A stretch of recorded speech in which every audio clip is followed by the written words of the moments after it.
Good night, Barbados. Good night, good night, good night.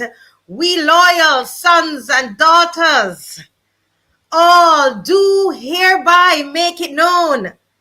These fields and hills, said Lucy to St. Philip, beyond recall, are now our very own. We write our names on history's page every time we open up this podcast. We are writing our names on history's page every time we hit the road and we are marching. We are writing our names on history's page. Good night, everyone. Good night, everyone. Good night. Good night. I see Rameem was on. Carol Barker was on first. And your loyal sons and daughters that make up the opposition. Rameem says, Sublime Sunday, loyal, patriotic opposition. Time to take action, stand strong, and push back versus the tyranny. Tell them, Rameem, this is a democracy being unleashed in all quarters. The tyranny that is being unleashed in all quarters. Let's preserve these fields and hills for our generations. It's Rameem, you were reading my mind. This is what I felt to come on to talk again about the anthem. Before I start, we are writing our names, guys, on history's page with expectations great. Yes, we have great expectations that things are going to change. We have great expectation that we are going to get the soul of our nation back. Strict guardians of our heritage. Is that you tonight? Strict guardian of our heritage. And we are firm craftsmen of our faith, meaning that we are going to create our fate. We are firm craftsmen of our faith. We are designing our fate. We're not sitting down and waiting on any politician. But we are the firm craftsmen of our faith. We are basically designing our fate. And every time that we go out and we march, and every time that we come on this podcast and we share and we get into this conversation, we are being firm craftsmen of our faith. That's who we are. And don't let anybody say, oh, they just want to make trouble in the country. They just want to make noise. They just want to be a dissenting voice. They're making trouble. Absolutely not. We're living out our anthem. We're being patriotic to our country. We're being patriotic to what our brave forefathers did. They sowed the seed in us. The brave forefathers sowed a seed in this country. So you let any politician, you let them know. You let them know. I don't care. I don't care who it is. Don't be afraid of any of them. Before they were born, our brave forefathers sowed the seed from which our pride is sprung. A pride. This is not a pride, there's a Bajan pride. We're talking about pride of nationhood. A pride that makes no wanton boast of what it has withstood. Of what we have fought and how we have withstood. Your forefathers, the same forefathers and ancestors that they are building buildings on in Bridgetown, the same one when they tear down the pierhead that they're going to build buildings on, not monuments to remember them, but buildings they're building on them, on their graves and on their bones. They wouldn't even give them a proper burial. That's what they're doing in selling out Bridgetown. But we, based on what our forefathers did, our brave forefathers sowed the seed from which our pride is sprung, pride of nationhood. A pride that makes no wanton boast of what it has withstood. Do you think taking back our nation is going to be easy? Do you think it's going to just take 6 marches to do it, and a few little protests, and a few little coming on here. Every day we have to get up and we have to work at it. Every day ask yourself, what am I doing for my country? How can I take responsibility for my country? How can I make this country better? Every single day, ask yourself that when you get up in the morning. What can I do? I'm speaking tonight to loyal sons and daughters of this soil. Let us make it known to every politician in this country, everyone in government, all 30 of them and those in the Senate. These fields and hills beyond recall, can't take them back. They are now our very own. And we are writing our names on history's page, everyone that's alive, because we're not here forever. But we're going to leave footprints. We're going to leave an imprint. Yeah, we are going to leave an imprint. Yeah, we are leaving an imprint. Let me know if my audio is good, people. Is my audio good? Can you hear me well? Good night, Mark. Good night, Tracy. Good night, Tyrone. Good night, Mystic. Can you hear me? Are you hearing me well? Wonderful, wonderful, Celia. Thank you, thank you, thank you, thank you. This is our time. This is our time. This is our time. Don't be afraid, people. Don't be afraid. Thank you, Pauline. Thank you, Springtime. Thank you, you loyal sons and daughters. And you know what, guys? This anthem was written by someone in the diaspora, you know. This anthem was written by someone in the diaspora who I had the opportunity of meeting. The lyrics were written by Irving Burgee, a musician from Brooklyn, New York City, born to a Barbadian mother and an American father. Let me tell you something, diaspora. You are part of this. It's time that you demand from this government and whoever is in government that you should have the right to vote. If you are in the diaspora, you are more than sending home barrels. You are more than sending home money and little envelopes. You're more than Western Union and you're more than MoneyGram.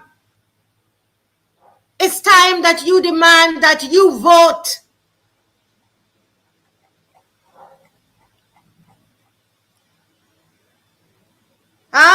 It's time you demand that you vote. Where are my diaspora people? If you're Bajan and you're in the diaspora, let me see a thumbs up. Let them know your navel string cut here too. You are a loyal son and daughter as well.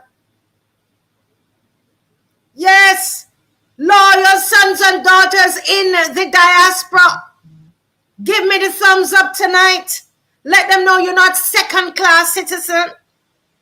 A lot of you, because you could not make ends meet here, you had to run away. A lot of people are leaving here not because they don't love Barbados, but because they can't eat.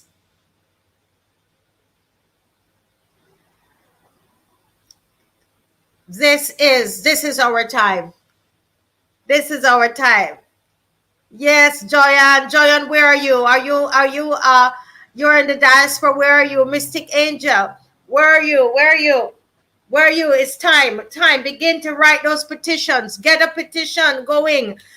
Sir Alfred Benjamin, get a petition going. The diaspora must vote. The Bajan diaspora, they're worth more than Western Union and MoneyGram and barrels. You have ideas. You have something to say.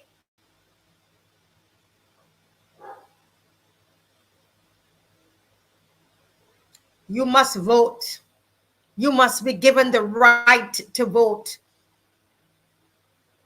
They are going ahead and making everything digital and telling us we're first world and the people in the diaspora can't vote.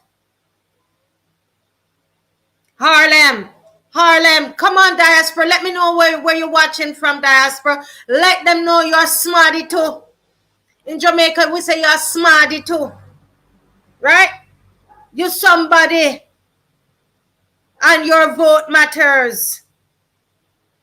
Make some noise over there, diaspora. Come together, Bajans in the diaspora. Yes, they want the money, but treating you all like second-class citizens. It can't work. I lived in the diaspora. I live in New York for almost a little over 10 years. It can't work. Huh?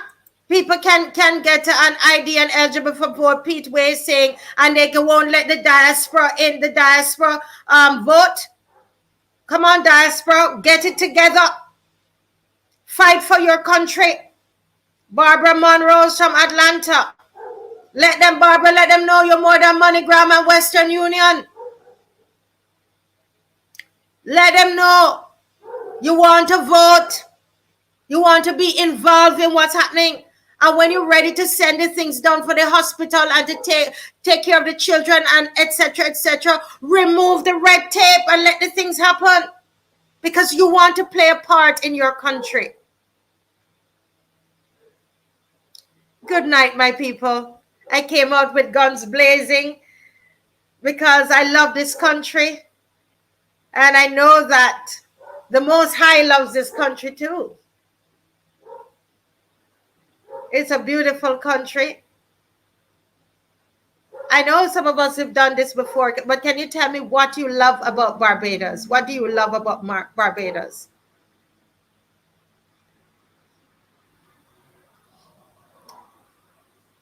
And remember, when you're writing, tell me where in the diaspora you are writing from. Where are you?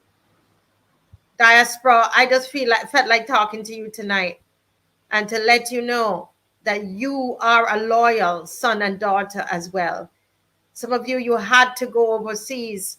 A lot of our young people are leaving. We're planning to have a show with some young people on Wednesday to talk about this brain drain and to talk about what's happening in this country and to hear their voices on it. Yeah, as I wait for the general to grace us.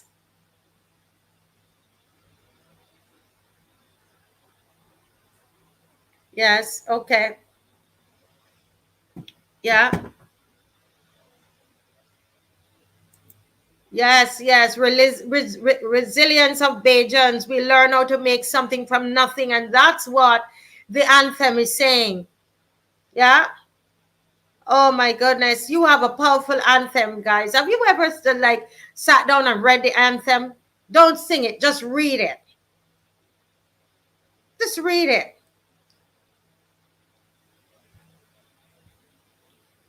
Yes, Rameem, this is what Rameem loves about being a Bajan. We learn how to make something from nothing.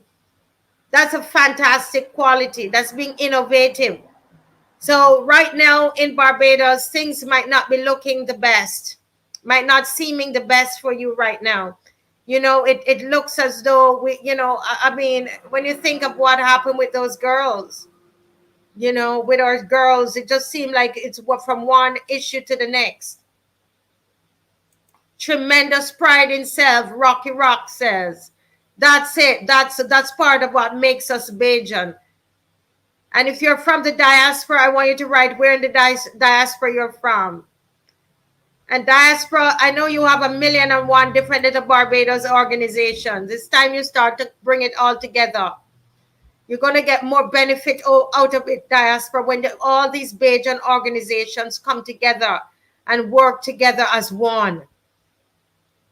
Get an umbrella organization to be under and begin to work. Work for your country. You're there and you have gained a lot of experience. And don't let anybody, when you come here, they don't want to listen. Of course, when you're sharing your ideas, please do it with humility. Do it with humility, okay? Somebody says here, who is this? Charles Atkins says, good night. We learn how to make it together. Now they have us not trusting and helping each other. Yeah, yeah. Someone said that the prime minister was on the CBC shouting. What is she shouting about? Was she shouting that? What she shouting about? These people, they don't want anybody to say anything that's different to what they're saying. They don't want an opposition, you know. But let's stay positive. What else do you love about your country? I told you all already, my favorite spot is the East Coast. I like driving along the East Coast. And unfortunately, now they're selling off the whole of the East Coast. That is so unfortunate. But that's what's happening now. I know that Caswell is on his way here. He is on his way to get to log on. He was speaking at an event, and so he should be here very soon. But you know, we're keeping it going while he's here, while we're waiting. Now, while we're waiting, nobody else has anything that else that they love about Barbados. No, nothing else. Come on, guys. Good night, John Paul. Guys, and share up the live. Share up the live. Folks, I want to tell you something while you're still thinking about what you love about Barbados. I know you're just, you know, caught up in Barbados. While you're doing that, I want to introduce you to my website. This is the Marcia Week Show website. Yes. That's me there with that fist up. So that's marciaweekshow.com. The marciaweekshow.com. So just the .com you add on. The marciaweekshow.com. And this is the website here. And I want to thank Trevor and Aline and all. Did I say his name right? Why is Trevor's last name missing me? I have to look in my phone. Trevor, don't kill me. But Trevor and team, they've put together a website for me, for the show, so that we are able to send messages out quickly. We even have a section there for newsletters. So let's just go through it a little bit. So this is a home, the Marcia Week Show. We educate, we motivate, and we agitate, and we motivate Africa and the African diaspora, right? And there is a link there on the home page for you to join the movement. Okay, Trevor Seeley, right? To join the movement where you can become a supporter, as you have been already supporting us. Join us in making a real difference. The Marcia Week Show is dedicated to fighting for the rights of people in the Caribbean and in the diaspora. To join us as a supporter will require a small monthly donation that will help us to make a bigger impact. And here's a form you can fill out to make that donation, and we have a thank you on here for you. And you can make the on the website here, you can make the donation through PayPal. Okay. Now, about us, the about us page is here, and that gives you a little bit about my bio, and you know what I've done, etc., etc., etc. And then there is a place here where you can join our show. Do you have a topic you want to address? Do you want a topic that you want us to address? Here is your chance to share it with the nation as our guest. And you can book a session, get ready to share. Make sure you detail the facts and have them clear in your mind. Make sure you have hard evidence to support your case. I mean, you've seen Dr. Corbin comes on, Rose Corbin, and how well she's presented on education reform. She's going to be on again tonight, and she's been able to share. Do you want representation to share your case? All right. And if any of those three, you go ahead and you can book a session. You click book a session on the website, and it will take you to where you can, and you can fill out the information for the guest, your name, your email, or it might not be your name, but it might be somebody else you would like to be a guest on the show, and you share the details and you hit send. Okay. So just showing you your way around the website. That's the about us. When we go to portfolio, you will see watch out my children is there, and my computer is a little slow. Okay, okay, watch out my children. Right, that should come up now. All right. Yeah, and it tells you a bit about watch out my children. And these are all other movements that we are associated with. I won't go into all of it tonight. But what I want to get to is our newsletter. Okay. So there is a section for newsletters, right? And you can, if you have something you've written and you want us to feature it in the newsletter, right? If you want us to feature it in the newsletter, what you can do is just, once again, you can send it to us through the website. Go to the website and let us know that you have this you want to send to us. And we'll be able to, of course, the editors will, read it over. And then, if it's something that we want to say, then that will come out in the newsletter. All right. So I'm going to ask you to go to the website, and this is a way that you can make a contribution. Do you have a topic that you want us to speak on?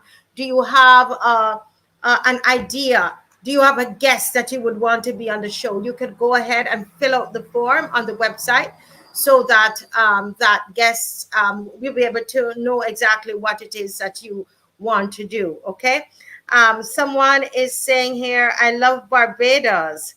Sir Alfred Benjamin says, I love Barbados because it's home. I call New York City my workplace. I'm sure I get home at least twice a year. I'm at ease in St. Andrew, away from the hustle of the big city. Ah, lovely, lovely, lovely. Sonia says, I love the freedom to move from the north to the south of Barbados and the east to the west, anytime, day or night. Correct.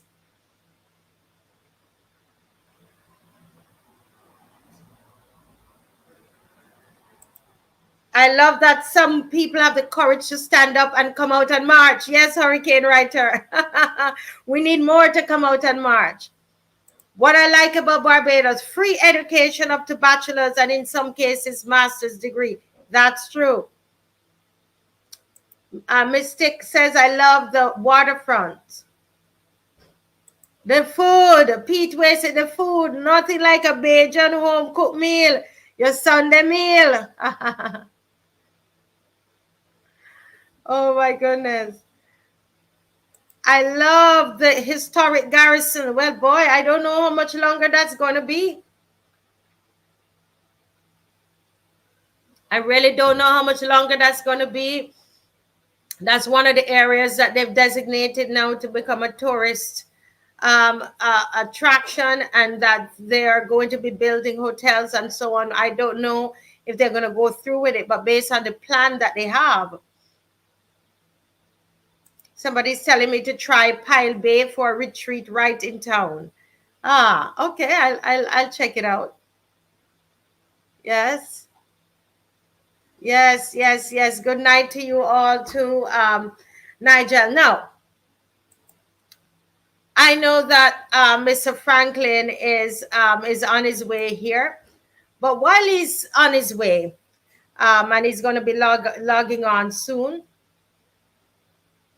Yes, Mark is saying the waterfront will soon be no more. Those of you in the diaspora, this is why you have to get involved. People in the diaspora, you got to know what's going on. They're selling out most of Bridgetown, and all of the East Coast will be gone. That's what they plan to do, but we can put a spoke in the wheel. We can put a stop to that. We can put a stop to that. The opposition can put a stop to that. Yes? Now, people, the Springer, let's talk a little bit about the Springer Memorial School and what has happened there. Now, anybody, and if you saw the press conference or whatever they call that, you would have seen the chief education officer saying that that she was told that children's lives were in danger, and she didn't, she's a scientist, and she goes with facts, right, and evidence and empirical data, and so in her mind nothing happened to the children.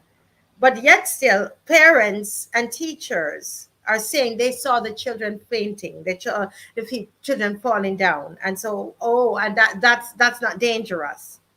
Children who had asthmatic attacks and had to go to be nebulized, that's not dangerous.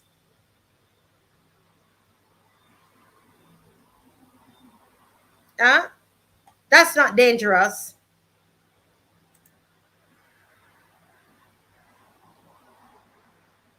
Picard said the headmistress was talking with her eyes looking at the ceiling. Yeah. But yes, still she said it wasn't dangerous. Now, the thing that is bothering me and making me wonder if there's more to it. I don't want to sound like a conspiracy theorist, but I'm thinking, what a coincidence that it would be International Day of the Girl Child.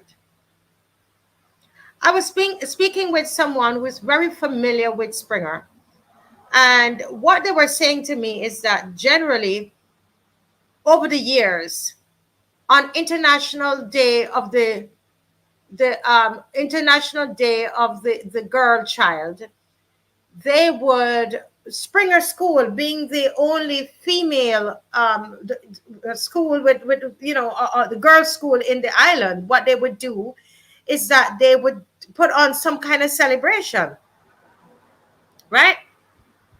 They would put on a celebration. They would do something. So they knew that it was International Day of the Girl Child. And if they knew, let's reason this out, guys. If they knew it was International Day of the Girl Child, did they deliberately set this thing to happen on that day? Do you think it was you understand what I'm asking? If it is said that the school sometimes celebrate the International Day of the Girl Child, that day was International Day of the Girl Child. Was that day chosen to do this simulation where men ran off the streets into the school with machetes and guns and masks, banging on the doors, terrorizing the school? Is it a coincidence? What are your thoughts? I was, Nehemiah, I'm here wondering. I don't understand. I have to be honest. That is bothering me. It wasn't an arbitrary day. What do you all think? I'm curious. I don't have the answer. I'm just saying to you that it sounds very odd And when I found out today that the school sometimes, not, they would celebrate that.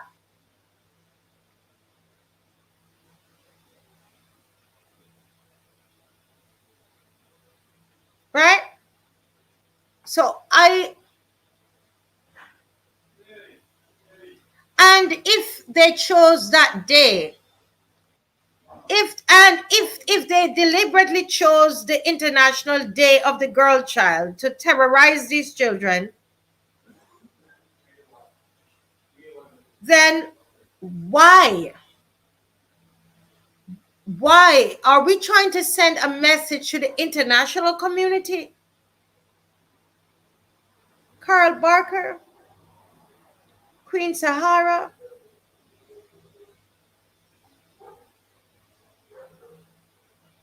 Yeah, and we still have so many questions. We want to know. We want to know who are the men that were masked up. Who are the men that were used? They said they were actors, so they were acting as the terrorists. Who were these people? Who are the terrorists? Who are the in character? These are the terrorist characters. Who were they? And does it have anything to do with the day?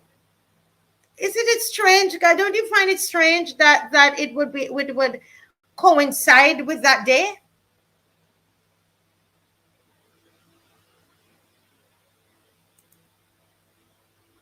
Hurricane, you're saying you don't think it was coincidence?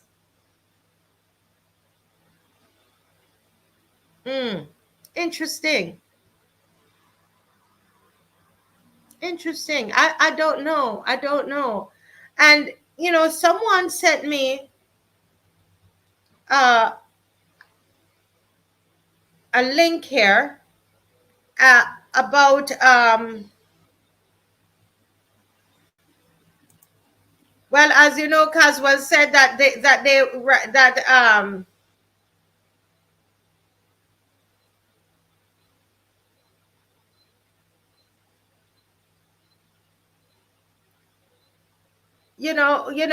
I'm trying to look for it here, but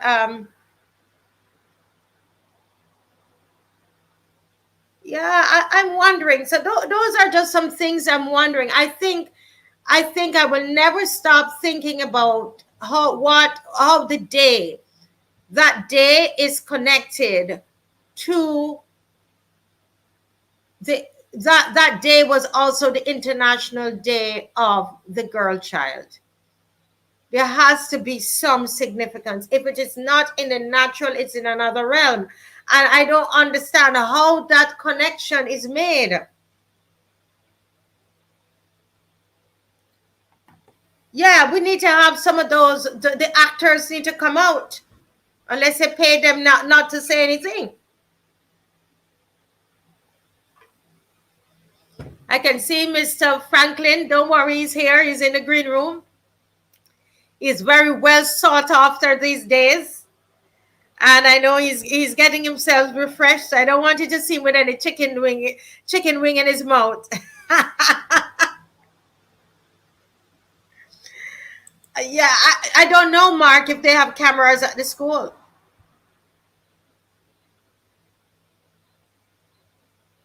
I don't know if they have cameras at the school, but it makes me wonder. Now, there is something here that I want to bring to your attention, opposition, for you to think about, and we're thinking tonight and trying to figure things out.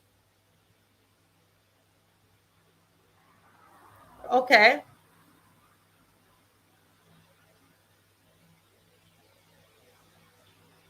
And I want us to know, while I'm doing this, remember that we have roadside parliament coming up. Who remembers that?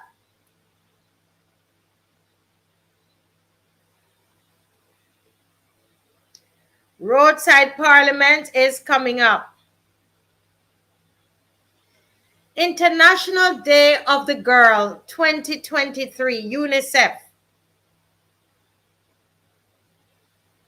was on October 11th. International Day of the Girl Child, observed annually on 11th October, is a global platform to advocate for the full spectrum of girls' rights.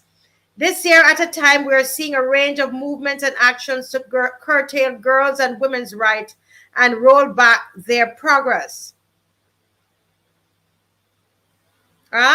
So the question is, I think we just need to think about that. What was there a connection with it, and what could possibly be the connection? Yeah. And they want us to forget it. They want us to forget it.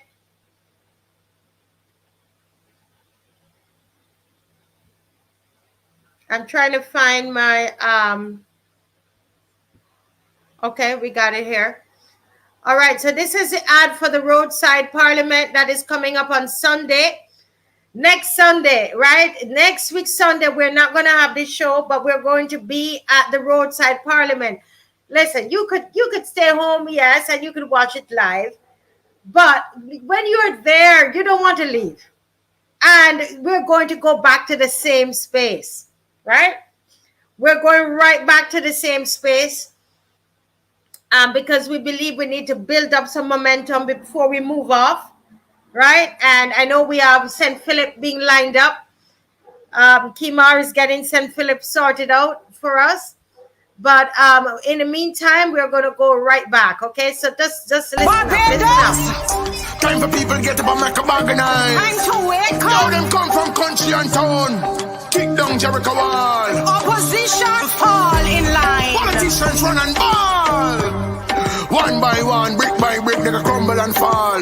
At the voice of the Almighty, and the trumpet call. Lies and corruption at this administration. Lies and corruption, beer abomination. Lies and corruption, poverty and frustration. Lies and corruption, mashing up the nation. Lies and corruption at this administration. Lies and corruption, beer abomination. Lies and corruption, poverty and frustration. Lies and corruption, mashing up the nation. Yes, guys. Yes, guys. Oh my God, there are so much lies and corruption. Lies and corruption. Lots of lies and corruption, even with the Springer case. I tell you, we have to come out to the Roadside Parliament. Oh, Maxine McLean, hope to have you this week again. She said there are a number of questions to be asked. Was the principal one who was called at almost midnight and assigned at a school? Well, I think she was assigned the term at the end of last term, because they moved the principal that was going to Queen's College a few weeks before the end of last year, of course, to give her time to prepare for Queen's College. But so she wasn't one of those that they would have, sent the letter to the night before. So this principal, she came in the place of the I can't remember her name, Miss Maxwell. Miss Maxwell was moved from Springer to Queen's College. And that was done at the last term, a few weeks before they went on summer vacation. All right, which is how they should have done everybody else's. But they didn't. So Oswald said that he will be there for sure. Some people believe that there's some UN challenge about the security for girls, and so that is why that the challenge. Some people are presenting that as a reason for the challenge, for the staging of this simulation. And they wanted to show that I guess they're trying to get money for securing the schools. I don't know. So there's a challenge. So I'm seeing on the website here that there's a challenge. Let me try and bring this up to you so you can see that there is apparently a challenge. The UN is giving out a challenge, and the challenge will cause them to be able to get some money.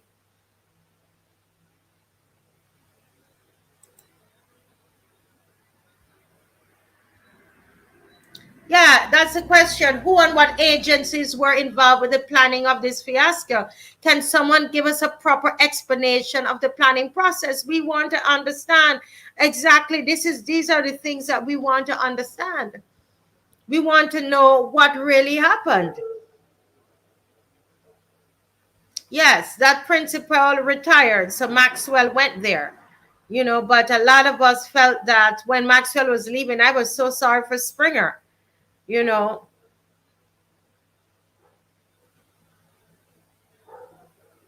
yeah. Pedro said Miss Gill was looking in the sky while Ramona played with her fingers, pure nervousness.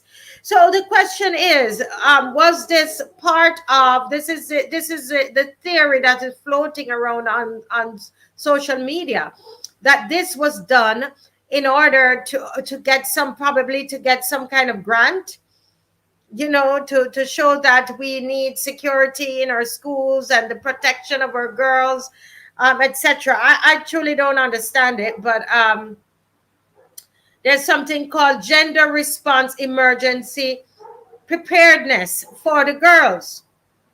Gender response emergency preparedness, and there's a challenge that is out, and I'm gonna try to bring that to you.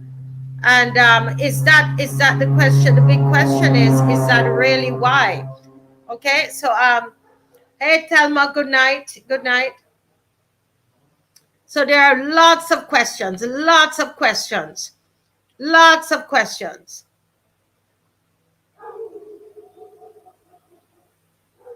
Those of you who are just joining, we are going to have our roadside parliament on next Sunday. No, we won't have our session here online. We're going to be at the corner of Baxters Road and Westbury Road, Westburn Mall, the same place you were. And we just asked you to bring 3 things. Bring 3 things, of course, yourself being number 4. But bring 3 things when you come. Bring some food items so we can help each other.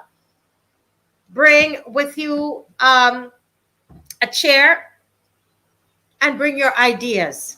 We're going to have a session again for you to come up and share your concerns, share your ideas, any recommendations that you have. Yeah.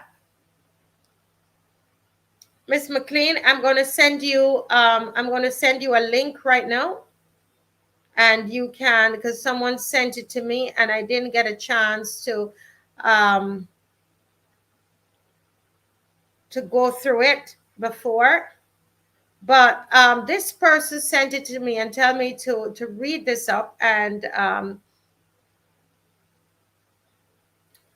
it's a possibility that this might be linked to it.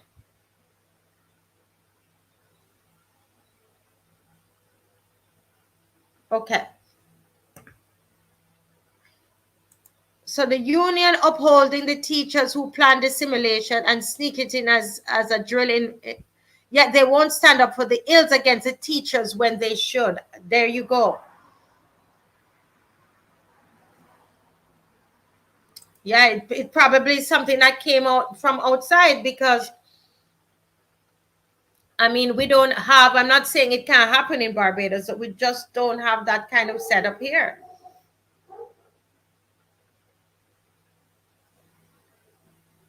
That's the thing. Why did they pick an all-girls school? And that's what I'm saying, that, and it's on this International Day of the Girl Child.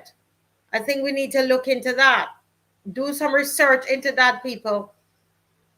Let's look into that a bit. And I agree, there's nothing with them that's a coincidence. Yes, I think the general will be on very, very soon. While he's coming on, let me just go back to the website, and I want to read. I'm gonna just read one of the articles that's already submitted on the website, and this article is about the sewage water that they're seeking to make into tap water. And here's a newsletter. So this is what it would look like. And if you want to write something, you go on the website, themarciaweekshow.com, and you'll be able to submit your newsletter. All right. And the editors will go over it. And then once it's ready, they will publish it. Okay. In our newsletter.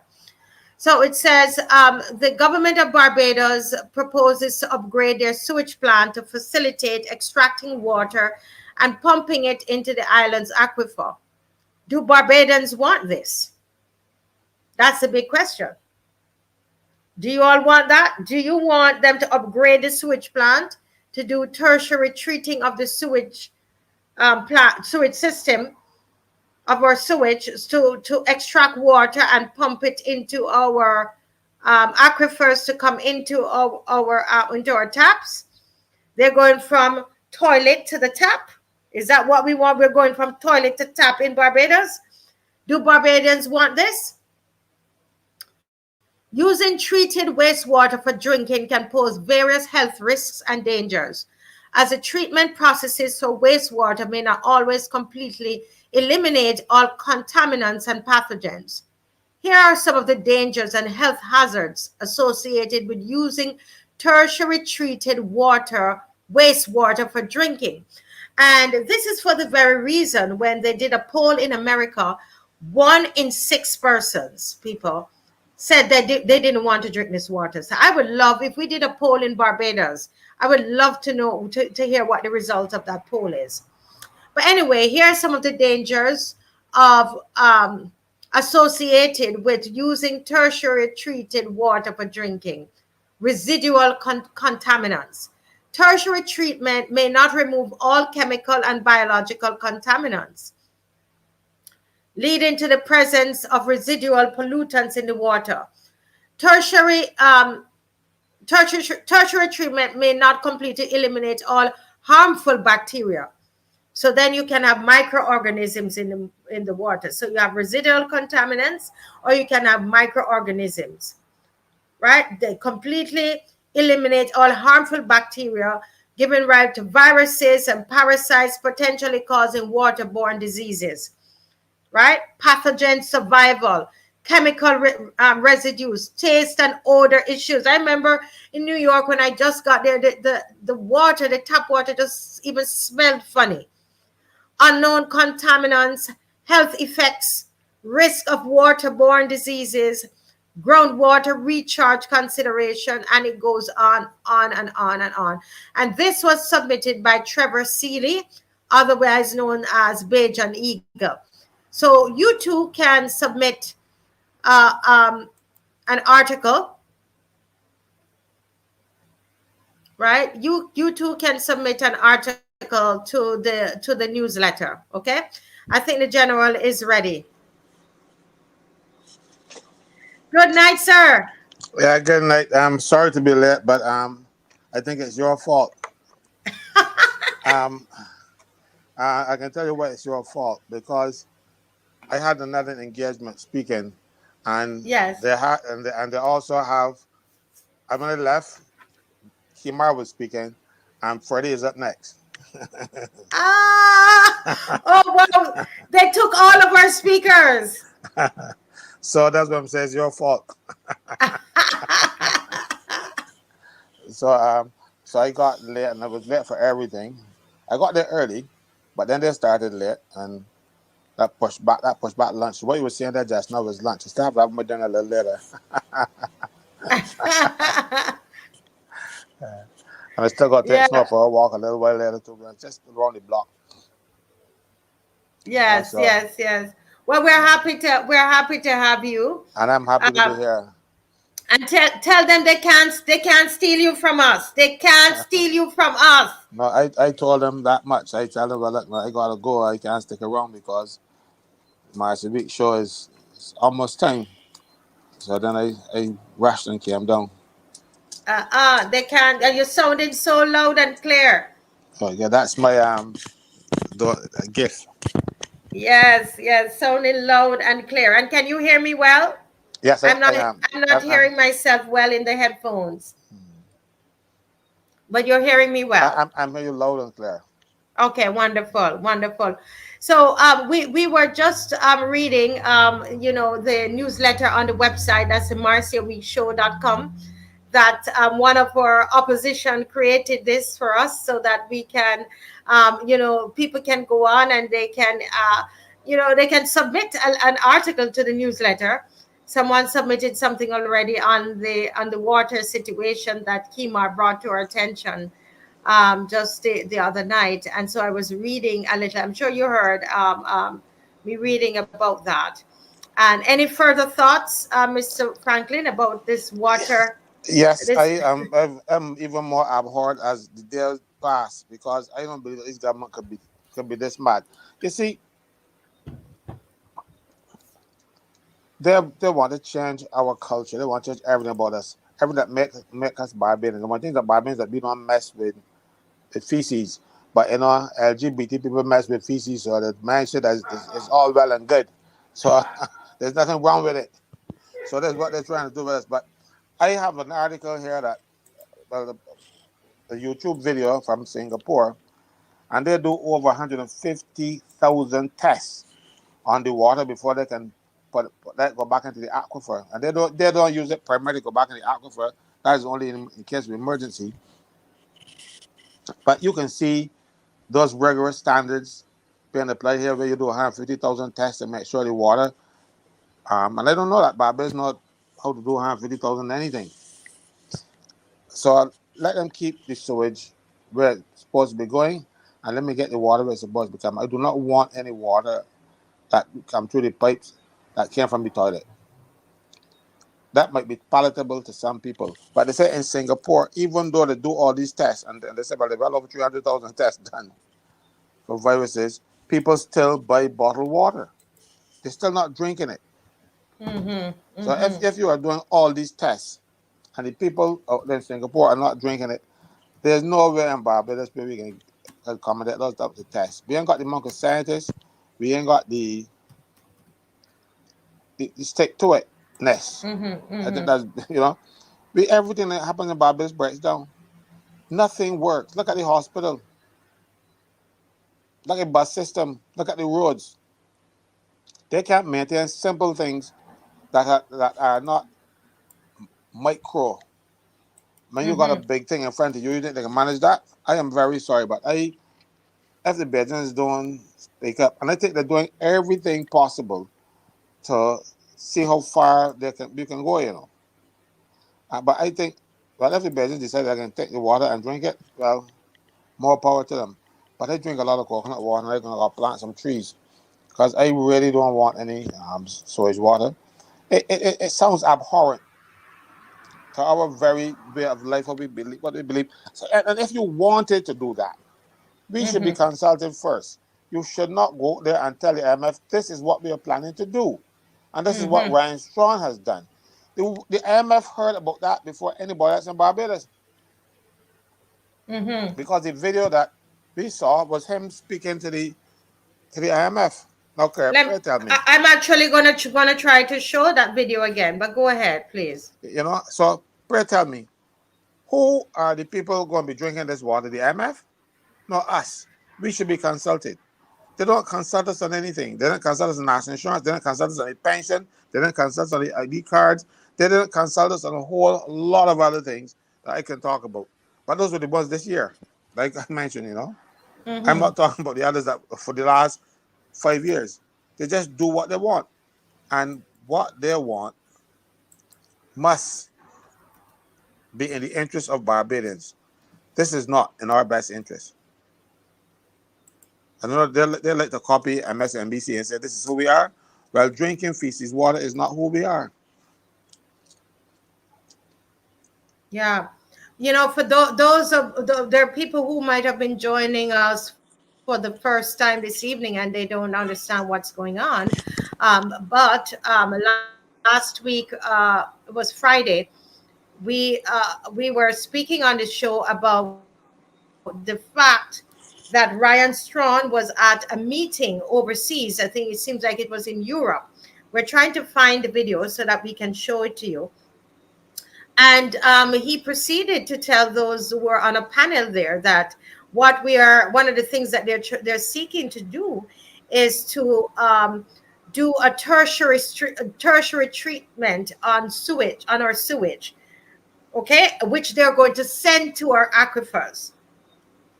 And it is from the aquifers that the water goes into our taps. So one would assume that that is the water that we are supposed to be drinking.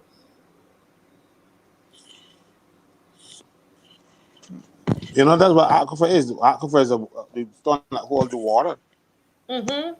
So that is so when you have and you're going to pump it into the aquifer. You see, our water goes through the limestone and it's filtered. But when you want to pump it right into the aquifer, it's not going to be filtered anymore. And the thing is, the water that falls today take 3 months to get through the limestone cover that we have. So when the rain comes, the drought is still on. Mm-hmm. So, but when they can find a way to pump it right into the aquifer, God knows what they're pumping in. We have fairly good health standards in Barbados. Don't mind the actual application is slipping. Mm-hmm. But when we start to drink feces water, that I am sure Barbados will not be able to do all the rigorous testing on. We don't have the capacity. We don't have the scientists. We don't have a lot of other things. The will. Yeah. When you see government doing anything, everything that they have break down quickly. So I am very sorry, but Bears must rise up against this nonsense. I am hopeful that they punish Ryan Strawn for coming out and saying that ain't true. Because this can't be true. Listen, if I am saying that if Bajans don't rise up for anything else, then really need to demand of this government, demand of them, is this true? Is this something that you are going to implement in Barbados? Are we going to go from toilet to tap water? Is that what you plan to do in Barbados? We need to know, right, Mr. Franklin? We should not be Yeah. hearing that at the IMF. But that is a problem we have in this country, you know. Every minister, prime minister of Barbados, except for Franklin Stewart, made announcements that should be made in Barbados, in the UN, at New York town hall meetings or whatever. And we are hearing this thing now from Brian Strong at some IMF meeting, the annual meetings of the, I can't call that word. And that shocked me. Because I don't know if Brian Strong will want to drink it. They might say, well, they're not drinking it anymore. They're going to drink bottled water like people in Singapore. And Singapore has rigorous standards. I don't care how rigorous the standards are. Viruses and bacteria change. They mutate. So when you do the test for one next thing, you might do it for them, it might not show up because those things mutate, just like the COVID test. Remember, every so often you were having another variant, another thing. These things don't remain static. They're alive and they're changed. And when you want to put that into our water and they react to something down inside there, God knows what else you will create. Leave Bell alone. Mm-hmm. Barbados had a good system. It's been supplemented with where they desalinate some brackish water, because not even seawater, you know. That is the water that came down through, because he said that we don't have rivers and we don't have caves, but we have the rivers are underground. They came down and they go and they travel underground. And down there where you see Ionics pump their water from, used to be called Freshwater Bay. Because it was as far as you're concerned, it was fresh water. It is just that it has a bit more salt because it's close to the sea and the infiltration of some salt into it. But so you don't have a lot of salt to take out. the water is coming down through the country, through the cave system, from and because the aquifers can't hold all, so it's able to go to the sea like any other river. It runs to the sea. Mm-hmm. And if we decide that we can desalinate that brackish water, desalinate some more, do another desalination plant somewhere else. If this one is not producing, and I'm assured that it is not at half. It is not. Not half its capacity. If that's the lie, they told me so because they went to a meeting there recently and they told me, well, they can pump a lot more. They can. So we don't. So right now it is urgent. What might be urgent might be the government needing money to fund because they want money from everybody. They want to get money. And God knows if we are not one of guinea pigs too, because people want to try out their systems to see how it can work, and they put it in Barbados. Never ever forget, and it will not allow business to forget. We were the first country in the world to use the AstraZeneca thing that they brought from India. India didn't use it first; they give it to Barbados. So we are guinea pigs. So I don't know if they're doing something with this water treatment now that they're going to test it in Barbados to see if it works, see if it kills us, and if it doesn't. But a lot of people don't realize that these things don't kill you immediately. They're not bullets. Mm-hmm. You get sick, you get cancers, you get all kind of madness going on, and you will never know that it came from the water that you're drinking. Yes, yes. I think we have it right. Ready to be played. So let's play it. Play on. The discussion. Now, let me say that in relation to what some of our priorities are, and I think it's important to recognize that as a small country, we're faced with issues in relation to drought as well, with issues in relation to food security, and therefore, as part of one of the critical priorities that we are using is to upgrade our sewage plants to tertiary, to be able to reuse that water as part of our process to replenish our aquifers, because we don't have any rivers or any such thing. We rely solely on rainfall and having the aquifers filled in order to manage our water. There's some desalination capacity as well, and therefore we are focused on that. Now, how are we going to achieve that? As part of so just a little bit of history. Okay. So we heard it right there. It's not something that anybody is making up. It is straight from his mouth, and that's the first time that anybody brought it forward to question it was on this show. Kimar, thank God for him, and he brought it to us, the opposition, and we are now looking at it. We are examining it. We're evaluating it, and we have to share the message. You let people know that this is what the plan is. You just heard it out of Ryan Strawn's mouth. And I think there's a clip somebody said of the PM saying it last Sunday. So they're trying to put it out a little bit at a time. Okay? But it's not going to work. Right, Mr. Franklin? Well, not if I got anything to do with it, because I will vigorously oppose any attempt to feed me. Put S in my mouth. Well, they've been doing that to me. It is uncalled for, it is unnecessary, and with technology that it is, we can desalinate more water if we are having a problem. Right now, most of the water that falls on Barbados runs off. Again, it'll be the sea. Find a way to dam that. Do not feed me feces. Don't rub S in my mouth. I don't want it. I don't think most business want it. It's ludicrous. They got to know the kind of standards we are. When that go on your fingers, just wash forever.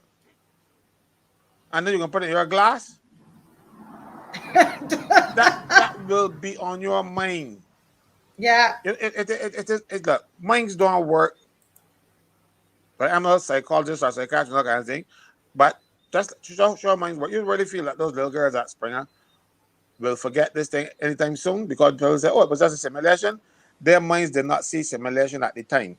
Just like my mind will not see purification at the time. All I will be seeing is this big brown glass of water. You know what I mean? Even though it might be clear and pretty. No, but the water is already, for some people, already brown and gray and all kinds of color, as things, every color of the rainbow already.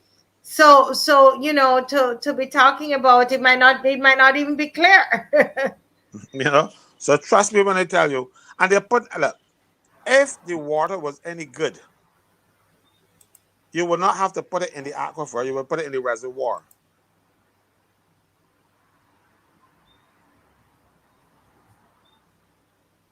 Or no, true. They would put it in the reservoir. So if it is pure and good, it goes to the reservoir. When the Barbados Water Authority pumps water from the aquifer, it goes into the a reservoir, and then the reservoir then pump it from the reservoir to the taps. Hmm. So why are you going to take water that you have that you that is treated and good for use? If you're saying it's good for use, why are you going to take it and put it in the aquifer? Because when you go to the aquifer, you know have to again treat it. You got to put chlorine in it or whatever. I am happy with chlorine. I want nothing else. I don't want E. coli. Chlorine is enough for me. Yeah, because that's the thing. They have to treat it so much. We don't know what all the things that they have to put inside there to treat it. And that's the problem. That's the problem with it, because by the time you're finished, are you really drinking water, a whole set of, all everything that they have to put in it to make it clean, all the chemicals, and that's why some people in some of these countries, they don't even cook with the water. They don't even believe that heat will kill the bacteria. They don't even cook with it, Mr. Franklin.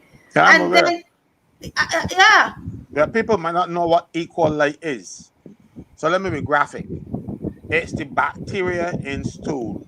It's the bacteria that if your husband is goes the other way and you get an infection, that is the bacteria that the doctors say you change your husband. That is what they want put in our food. That's what they put in our water. Right? So now everybody knows what E. coli is. It is the actual bacteria in feces. When you hear the doctor say, when you get the examination, you say, young lady, you need to change your partner because the partner is doing something other than what he's supposed to be doing. That is what goes in. That's what you want me to drink it now. Now, I ain't too pleased about this, Marcia. I might be smiling, but I ain't happy because now water is for everybody to use. There's nobody in Barbados that does not use water. Whether you like to bathe or not, you gotta drink. And pray tell me, what are these people thinking? Everything that they hear when they go overseas, they want to bring back here. Yeah. Some things ain't good for you. As somebody said, he's somebody who is there. This is Glenn Griffith saying here that Strawn doesn't might not even know what an aquifer is. Maybe he thinks he can't rent some more equipment at what $800 an hour to bore holes in the ground to fill them. That's the thing. I'm wondering if they realize what they're saying. I hope that they don't know what they're talking about because it don't make sense. But trust me, though, these people doing things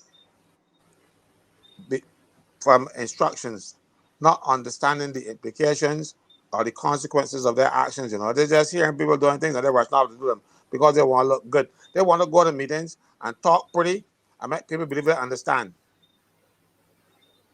I don't know what Ryan Strong doing outside of Barbados, representing this country for. Mind you, the Minister of Finance can't do it because she ain't got the capacity. So she got to send somebody. She talks from notes that she would have read and come in and talk pretty. When she actually had to go in there and to and fro, she can't do it. So that's why she send a lamb to the slaughter. And because he ain't got nothing to say, he can talk about one thing and feed us, you know what. Mm-hmm. Mm-hmm. Mr. Franklin, there are just so many things, and it's sad to know that this has not they've already ready. This is something that they plan to do. They said they've got the money for it already.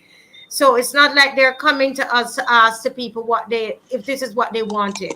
It's not in their manifesto. It's not. This is something brand new, and I think that the Barbadian people should be able to say, well, this is not what we didn't sign up for this, and we don't want it. We should be able to say that. But we have our lovely Dr. Corbin is here with us again tonight, and I'm hoping that I can hear her well. Okay, I hope that her microphone is good. Yes. Good night, Yes, Dr. Corbin. no, it's Mrs. Corbin. Mrs. Dr. Corbin is Corbin, the I'm husband. sorry. Listen, I'm so sorry. Dr. Corbin is the other half. Whether better half or other half, I don't know, but the The other other half. half. Yes. I Rose. There seem to be some wind in your microphone. Oh yes. I'm sorry. Just let me shift the fan. Okay, all right. Let me put you. You're good. Yes, it's the fan. Okay. Thank you. Is it better Yes. now? Yes. Oh boy, I hope you're not going to sweat too much. I'm so sorry.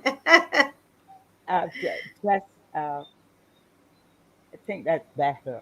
Thank you. Yes. Okay. Are Thank we you better so now? much. Yes. Better. Thank you. Good Well, evening, welcome. Good evening, and Night, welcome Rose. again.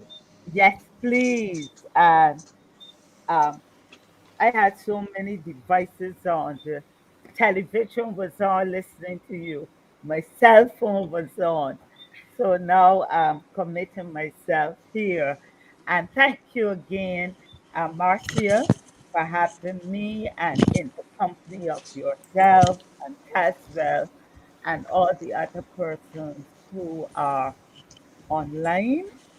And I am humbled and I am humbled and am pleased and come with you with a measure of concern and trepidation this evening as I tell the same feelings that occurred, the concern and the trepidation and the question marks that I would have experienced when I was preparing for Friday night session, and now tonight. I want to start with, let's say, three scenarios. And why am I here? Why am I doing this? And what has brought me to this point? Let me take you back to around 1972 as a fourth former at St. Michael's Girls' School. You know, most of us have had problems with mathematics, unlike you, Marcia and Caswell, and my dear husband, and all the other persons online here. I had problems with math. Looking back now, it's not because I lacked the intelligence, but how it was taught. And in that classroom, what became a turning point in my life and has brought me here today is that in that classroom, I was being taught by a very Black conscious teacher. She had the afro. We liked it. We had the fros, say it loud and black and proud. She was the wife of a trade unionist in Barbados at that time. She came from one of the other islands and she represented what we were all about then, you know, the Afro, understanding our identity as Black people, all the above. And in that classroom, she was teaching Pythagoras theorem. And it was overheads. Number one, she had a foreign accent. At that time, we weren't accustomed to accents other than Beijing. So Marcia, you would have given us some challenges back then. Even people coming from St. Lucie and from St. Philip, where they came from, seemed to be foreign, right, Caswell? So you should know what it was like. And here she is with this foreign accent, and she had a pronounced lisp. And so to teach us Pythagoras theorem, all of that combined made it even more difficult. And I raised my hand. I was not a boisterous student. My friends who went to school with me and with whom I've grown up are surprised that I can come into settings like these and speak. That's not me by nature. And I raised my hand and I asked, could you please explain? Go over it, ma'am, very politely. And her response to me was, you're an imbecile. You are an imbecile. Pardon me. The class laughed. And I knew they laughed because I took responsibility for what they didn't know too. So it was an embarrassed laugh. And some of them probably laughed because they didn't know any better. But that 14, 15-year-old girl, as soon as she left, I opened my desk and I took out the Oxford Dictionary and I looked up the word imbecile. And it says someone who drews, someone who should be institutionalized, an idiot. And I said to myself, I'm none of the above. And to make sure that my dictionary wasn't lying, I borrowed others, found the same meaning. And I made a decision there and then. I wanted to be an air stewardess. That time, British Airways was taking on, persons from the Caribbean and Caribbean Airways. And so I wanted to be an air stewardess, thinking I would get free trips to England to see my mother and family up there. And I had even started swimming classes and was becoming really good at French. But I made a decision then, Marcia, that I would become a teacher. I would be one of the very best teachers. And I would never call any of my students imbecile, idiot, or stupid. I hope that I have been able to achieve that. That is why I'm so passionate about education. I subscribe to a theory developed by a Brazilian educator called Paulo Freire. You might have heard of it. And he talked in his theory, he wrote a book called The Pedagogy of the Oppressed. And in that book, he looked at how knowledge and information and facts are traditionally imparted to the learner. And that those who deliver, his premise was that those who deliver learning and instruction, they are delivered on the assumption that they are the seat of knowledge and they have the knowledge. And he purports and proposes a process which he made popular called the demystification of education and learning and demystifying learning.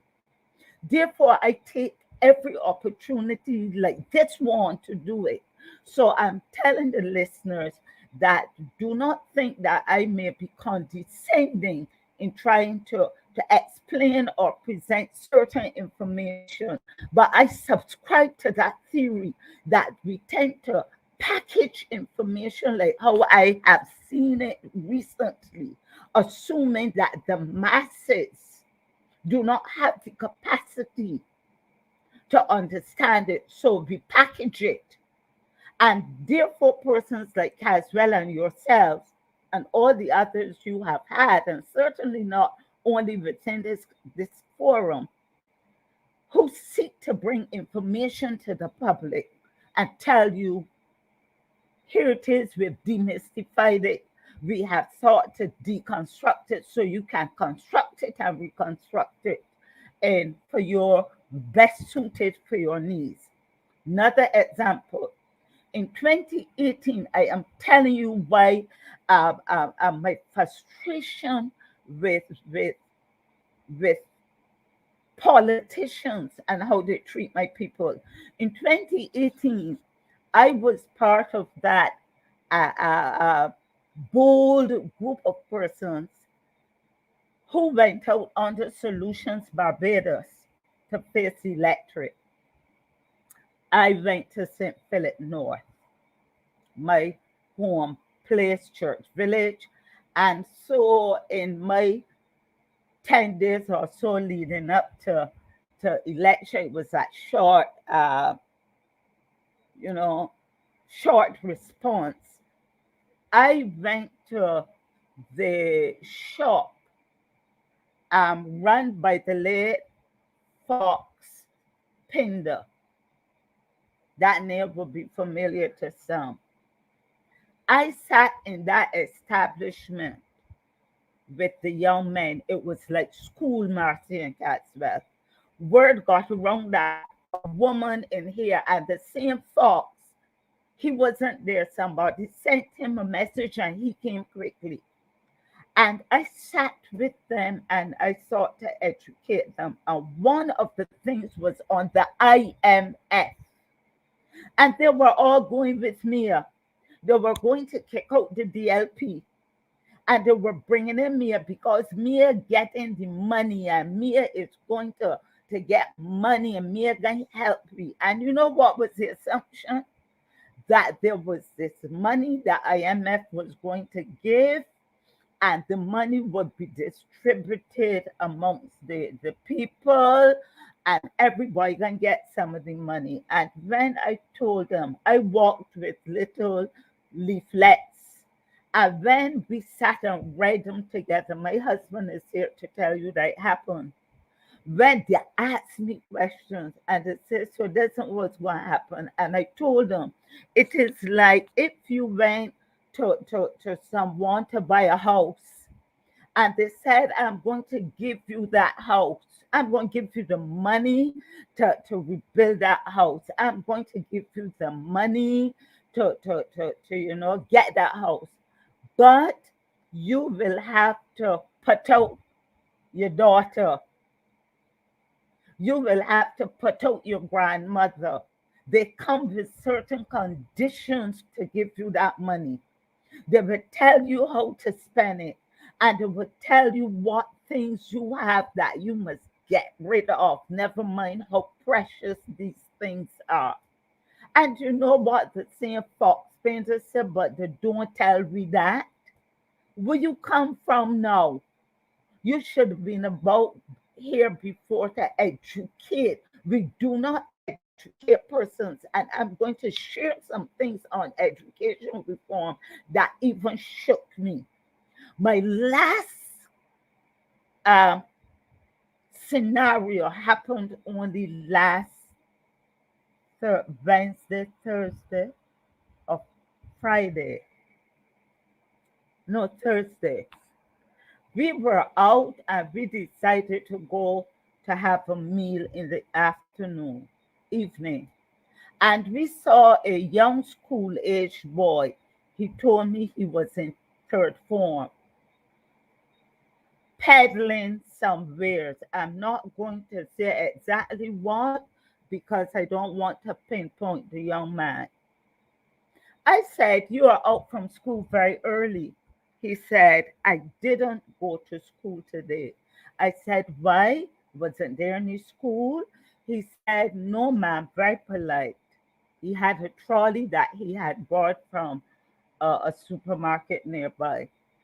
"No, ma'am, um, I didn't go to school today. I am out selling these items to raise money to get school uniform. I only have one set of school uniform, shirt and pants. And I miss school some days when that is dirty and I can't, you can't get it dry safe for the next day. And I am only able to go to school more than once when I am able to wear my games clothes. And he said that pair came from a charity. And that broke my heart and my husband's heart. I gave him 50, he said, "I'll give you $50 and buy the rest of your item." And he recoiled. He said, "I can't take that, ma'am, because my mother would wonder where I get that $50 from. But if you call her and explain to her, she will tell me what to do." I told him, "But I was going to ask you if there was any way I could speak to your mother before I give you this money." I spoke to her, and the story she gave me, they're talking about education reform, fits these needs, fits the basic needs of our children: food, shelter, clothing, food, shelter, clothing. And she told me the story. She's not working. She has to take care of her two grandchildren because the mother has gone overseas to see if she can find work. Well qualified the mother, but can't get work here. And nowhere she only had one mouth to feed, she and her spouse. Now she has two little children to feed. We are talking education reform. Get to the basics. And on that, I'm saying demystify what you're bringing to the people. This whole proposal on education reform needs demystifying, needs to be presented without causing persons to have to read between the lines when you can't even read the lines. And so I am going to bring out what I call the Trojan horse. How many of you are familiar online? I know Caswell and Old Schooler would know about the Trojan horse. We would have studied, I've heard, I had that story told to us even at primary school. And for those of you who are not familiar, it is a story about how Greek soldiers built a wooden horse and packed themselves inside the horse to take the city of Troy, which was under a 10-year siege. There is a Trojan horse packed with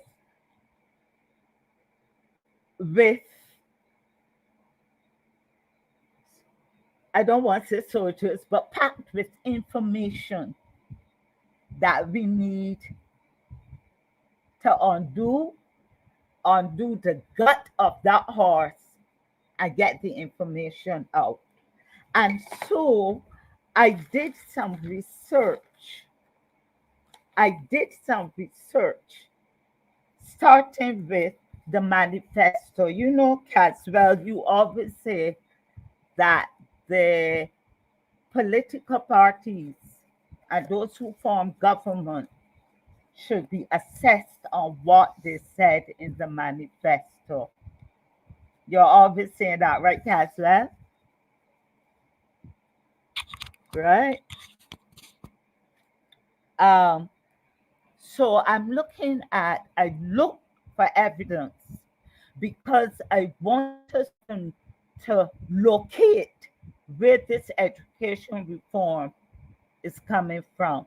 Somebody said, Mrs. Corbin, I'm familiar with the Trojan horse.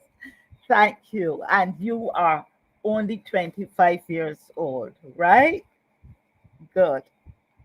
And the 2018 manifesto, which the title Building the Best Barbados Together, came in two parts. And class be engaged now. This is a true and false or tick off. You could tick off to see if they delivered, right? And it was called Building the Best Barbados Together, and it was presented in two parts. Part one was called Our Urgent Agenda, Mission Critical. Our urgent agenda, mission critical, and they were supposed to do these things in the first 6 months to rescue us from the loss. They call it the lost decade.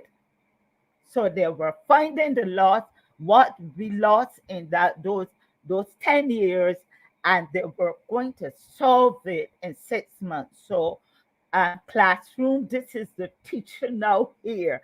Classroom, tell me if this has occurred. 1, rebuilding our foreign reserves. 2, dealing with debt. 3, bringing tax relief. I wish Kima were here. Threats to the financial services sector. Helping people to live because Barbadians cannot now pay their bills, make ends meet, and the BLP believes that all Barbadians must be able to support their families and live with dignity. 6, arrears and refunds. Citizens and companies have severe cash flow challenges, partly because government will not pay what it owes. Take that. Has that been achieved as well? Protecting people's health. Are you saying it? I am reading it, and as a good facilitator who seeks to demystify knowledge, I am telling my audience out there in my classroom, you can take and tell me if these were achieved. I am doing this to give you the bedrock of the proposed changes in education. 7, protecting people's health. 8, our sewage systems must work as well. The guy work now with this water proposal. Our sewage systems must work. Getting rid of garbage. Number 9. 10, putting buses back on the roads. 11, repairing our roads. 12, alleviating water woes. 13, citizen safety and well-being. 14, empowering young people. We must and will preserve our future generations and empower them to have the best quality of life our country can give them. This is how they propose. I'm elaborating on this because this spoke to the education also. An immediate plan of action to end the current epidemic of violence in schools. Take that. Has that been achieved? 2018 until 2023. At Springer. I'm going to put you on my class, Mr. Franklin. Right? The next one, address violence and bullying among school children by placing more guidance counselors and social workers and starting anger management and conflict resolutions in classes by September 2018. Has that happened? And we are talking what? Education reform. That ambitious. Somebody says, well, if that is what is in their manifesto, then they get a failing grade 100 times over. You all got grade them. I'm just a teacher giving you the exam paper. All right. They said they would engage civil society and faith-based organizations to support school programs targeting at reducing conflict, bullying, and indiscipline. Equipping students to deal with, somebody said we're still waiting, equipping students to deal with anger and conflict in non-violent ways and to reduce the incidence of violence in schools. Ensure a reliable and timely school bus service. And from September 2018, placing safety officers on buses and at places where students and young people congregate in large numbers. This is from the 2018 BLP manifesto. Tell me if these were achieved. Continue number 15, stamping out corruption. 16, the sugar industry and workers. And 17, preparing for natural disasters. That's in the 2018 manifesto on education. Continuing. This manifesto is constructed on the fundamental belief that all of our children are precious. We don't know that. A gift to their parents, we know that, their families and to our nation. The manifesto speaks to ensuring appropriate education and training for children to live happy, fulfilling lives, and our young people to be world-class citizens, grounded in Barbadian values, using their skills to showcase what Barbados has to offer.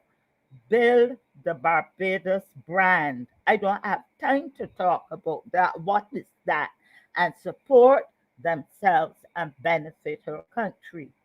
In that proposal, 2018, we heard secondary schools will become centers of excellence for both traditional disciplines, including the arts and sciences and technical and creative disciplines. This is intended to give students genuine and beneficial choices and wider career options and remove any sense of failure. Somebody, don't put up that word here. I'm going to say on my class who put up that. And remove any sense of failure attached to pursuing a non-academic path. See where they are leading us. And at the end, they said, while we have embarked on reforms in the past, reform in education is a generational project and cannot be started and stopped at will. I'm coming back to another reform project that happened before 2018. Now let us look at the 2022 manifesto. They said we are to transform, it was called Transform Barbadian Education and Skills, and they identify 7 actions. I have extrapolated 3, which I noted. I'm linking them to the proposal. Transitioning of a primary. One second, Miss Mrs. Corbin, it is a BLP manifesto. What year is this one now? This is 2022. 2022. Okay. Now, Okay. now, if I go back to 2018, and help me if I'm missing something, 2018, those urgent agenda mission critical, what they call it, our urgent, the mission critical for the first 6 months were the things that I read, the things um about the school and Mm-hmm. the social workers and the counselors. That was to be done in 6 months. Mm-hmm. The 6 months gone. They called election in 2022, right? Mm-hmm. 4 years. And I still hear in this new proposal, we have to put more guidance counselors, etc., in the schools. So that happened. And now you have come and all the other things in that manifesto, the manifesto was written. I am not, I am not uh, being adversarial. The manifesto was written as part two, transformational 5-year agenda. Tell me, woman, mass would have taken me then. 5 years, 2023. And they had a 30-0 majority. So they could have stayed the course and satisfy the things laid out in that manifesto by 2023. Here we come now to the manifesto of 2022, which has serious implications for this proposal. Transitioning our primary to secondary process beyond the 11 plus. I have studied the proposal, and up to now, there is no indication of how this will be done beyond the glorified uh, College of Excellence, the Junior College of Excellence, the Senior College of Excellence, and I don't think I will say what a certain person asked me. They said they would be developing a new secondary school structure with middle schools. Now, where is this concept from middle schools? With middle schools that transition into centers of excellence in arts, in science, in commerce, in ICT technical skills, and other areas critical to national development. But what stands out for me, I still don't understand how to transition somebody in here, somebody brighter than I am, will be in better position to explain how about these middle schools, about transitioning from primary to secondary school, about the colleges of schools of excellence. We were hearing that the secondary schools will become schools of excellence, um, specializing in certain subject areas or technical skills. Now we're hearing that you're going to have a junior college of excellence, and a senior college of excellence. But one of the manifesto uh, action is to that of developing a new modern education act. Were you aware of that, Mr. Caswell? Because you know these things. a new modern education act to replace the 1983 act. This, I don't know if I've missed, but I received the document and not from the press. And I searched, I have here, look, my house is so confused. I don't throw away anything. Loads and loads of papers, that newspaper clippings that talk to the proposal. And I scanned, I skimmed, I read thoroughly to find if in any of the actions proposed at the launch last week indicated that they will be developing a new modern education act to replace the 1983 one. I am concerned that if I told someone I am reform committee exhausted and burnt out. They're coming so fast, and like the movie Fast and Furious, they're coming so fast and furiously on us that this modern education act coming from the IMF and World Bank, I am going to throw a little more as I open up the Trojan horse, because I have questions to what is informing this act.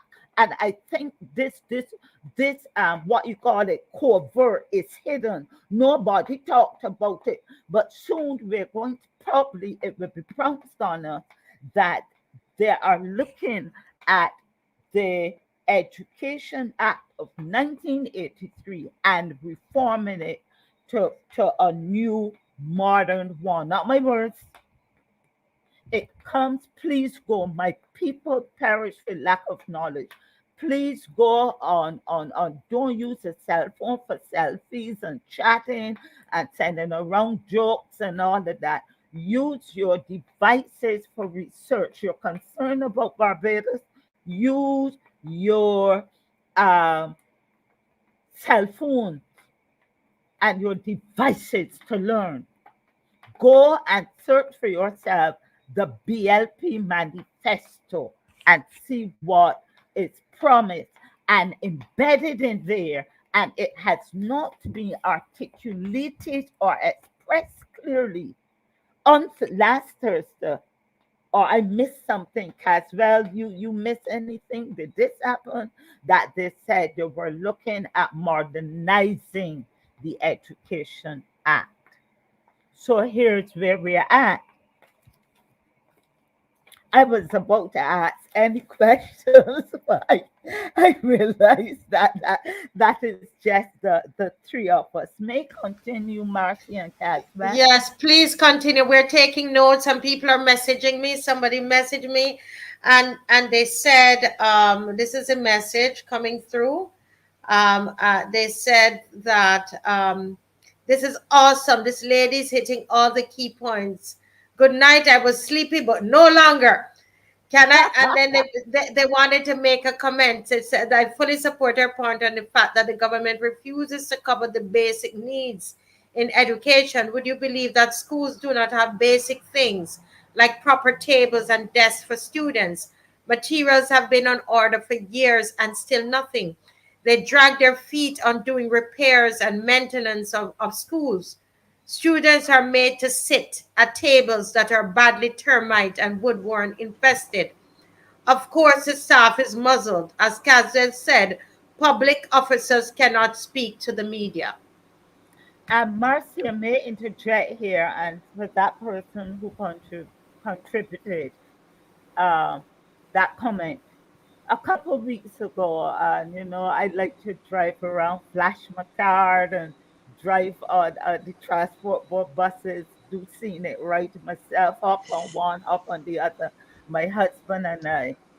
And I happened to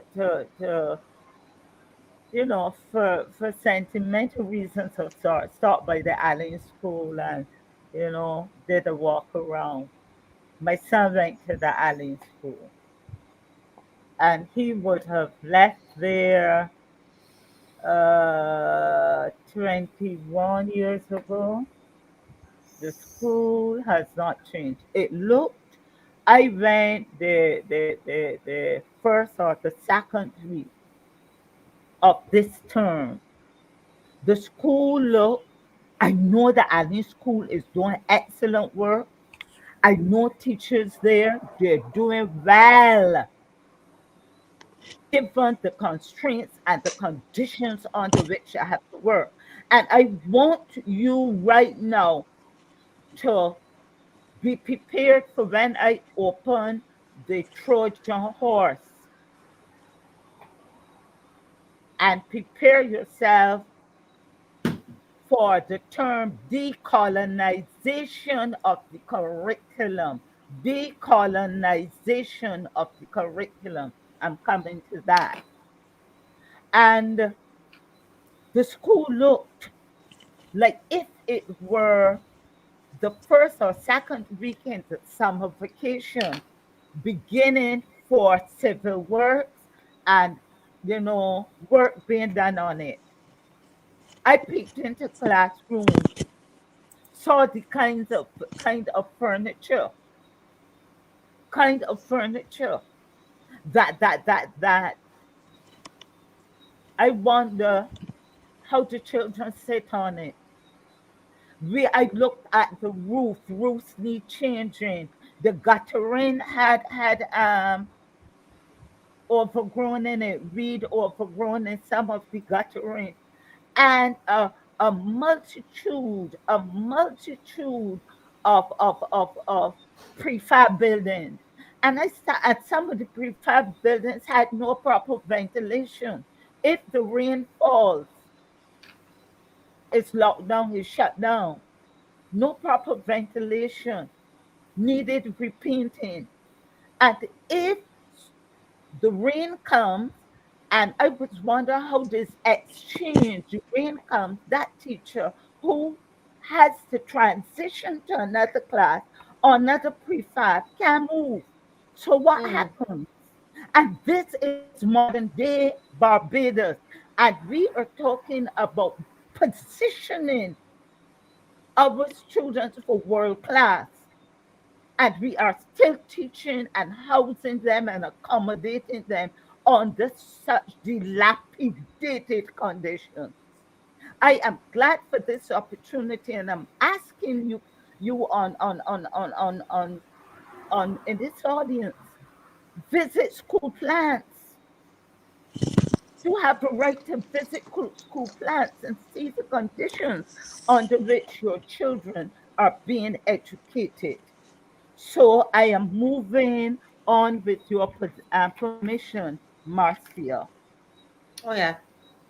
I'm moving on.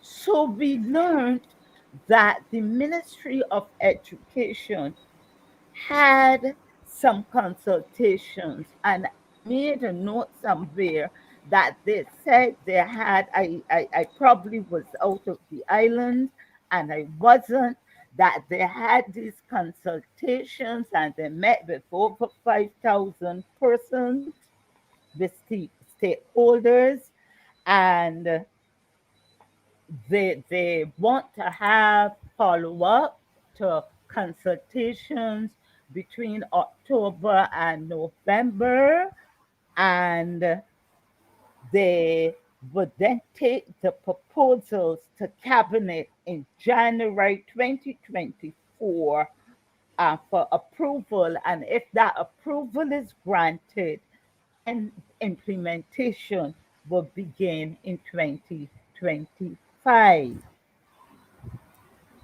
Before I get into this though, I want us to do another critiquing, another analysis for me, and tell me how you feel about this. Y'all remember EduTech 2000? And I believe that my class out there saying, yes, ma'am, we remember EduTech 2000. And it was Paul, it was designed to restructure the educational system for the 21st century. For that one, in 1998, it was to position, designed to restructure, which is the same as reform the education system for the 21st century. Prime Minister Owen Arthur introducing, and I got this from Cana report, September 5th, 1998. Prime Minister Owen Arthur introducing his 1998 to 1999 financial statement and budgetary proposals in the House of the Assembly said the program was designed to prepare our citizens to deal with the realities of life in a post-industrial society. The first component of the project entails the rehabilitation. Are you with me? The rehabilitation of all primary and secondary schools on the island at a cost of 110 million Barbados dollars, or 55 million US. Show me some. You may know where they are. I don't know. Some. If we get all, show me some of those schools that have been rehabilitated, all primary and secondary schools in courts, to the cost of 110 million Barbados dollars, or US 55 So let me ask a question. So that, are you reading that from a 1998 document? Yes, please. Okay, so this is what Owen Arthur had promised under his administration. Promised, yeah, and Yeah, God will who was his continue. Minister of Education then? The Minister of Education, look, Caswell, may I ask you as my student, who was the Minister of Education then? Caswell, you're my class. I'm thinking it was a person called Mayor Motley. I'm not certain. Yes. Yes. And So already since I'm 110 asking billion you gone. another question then, and who is she now? Oh, she happens to be the IMF person operating in Barbados under the guise of Prime Minister. Look, I will not, that is a subjective answer. I will not give you full mark. I'm Move asking to you the now, who is she now? Who is she now? I know. I used probably this might work. I said she was the person operating in Barbados with IMF, and they allow her to pretend that she's Prime Look, Minister. you stay behind and write some lines, right? Here we go. After that, No, after the sorry, rehab, Rose, but you know, it was 110 billion. You said. What did she do with it? wait a minute. Wait a minute. This is how the money came. After that, the schools would be for 110 million Barbados dollars. That's the rehabilitation of the school. After that, there will be the procurement and equipping of schools.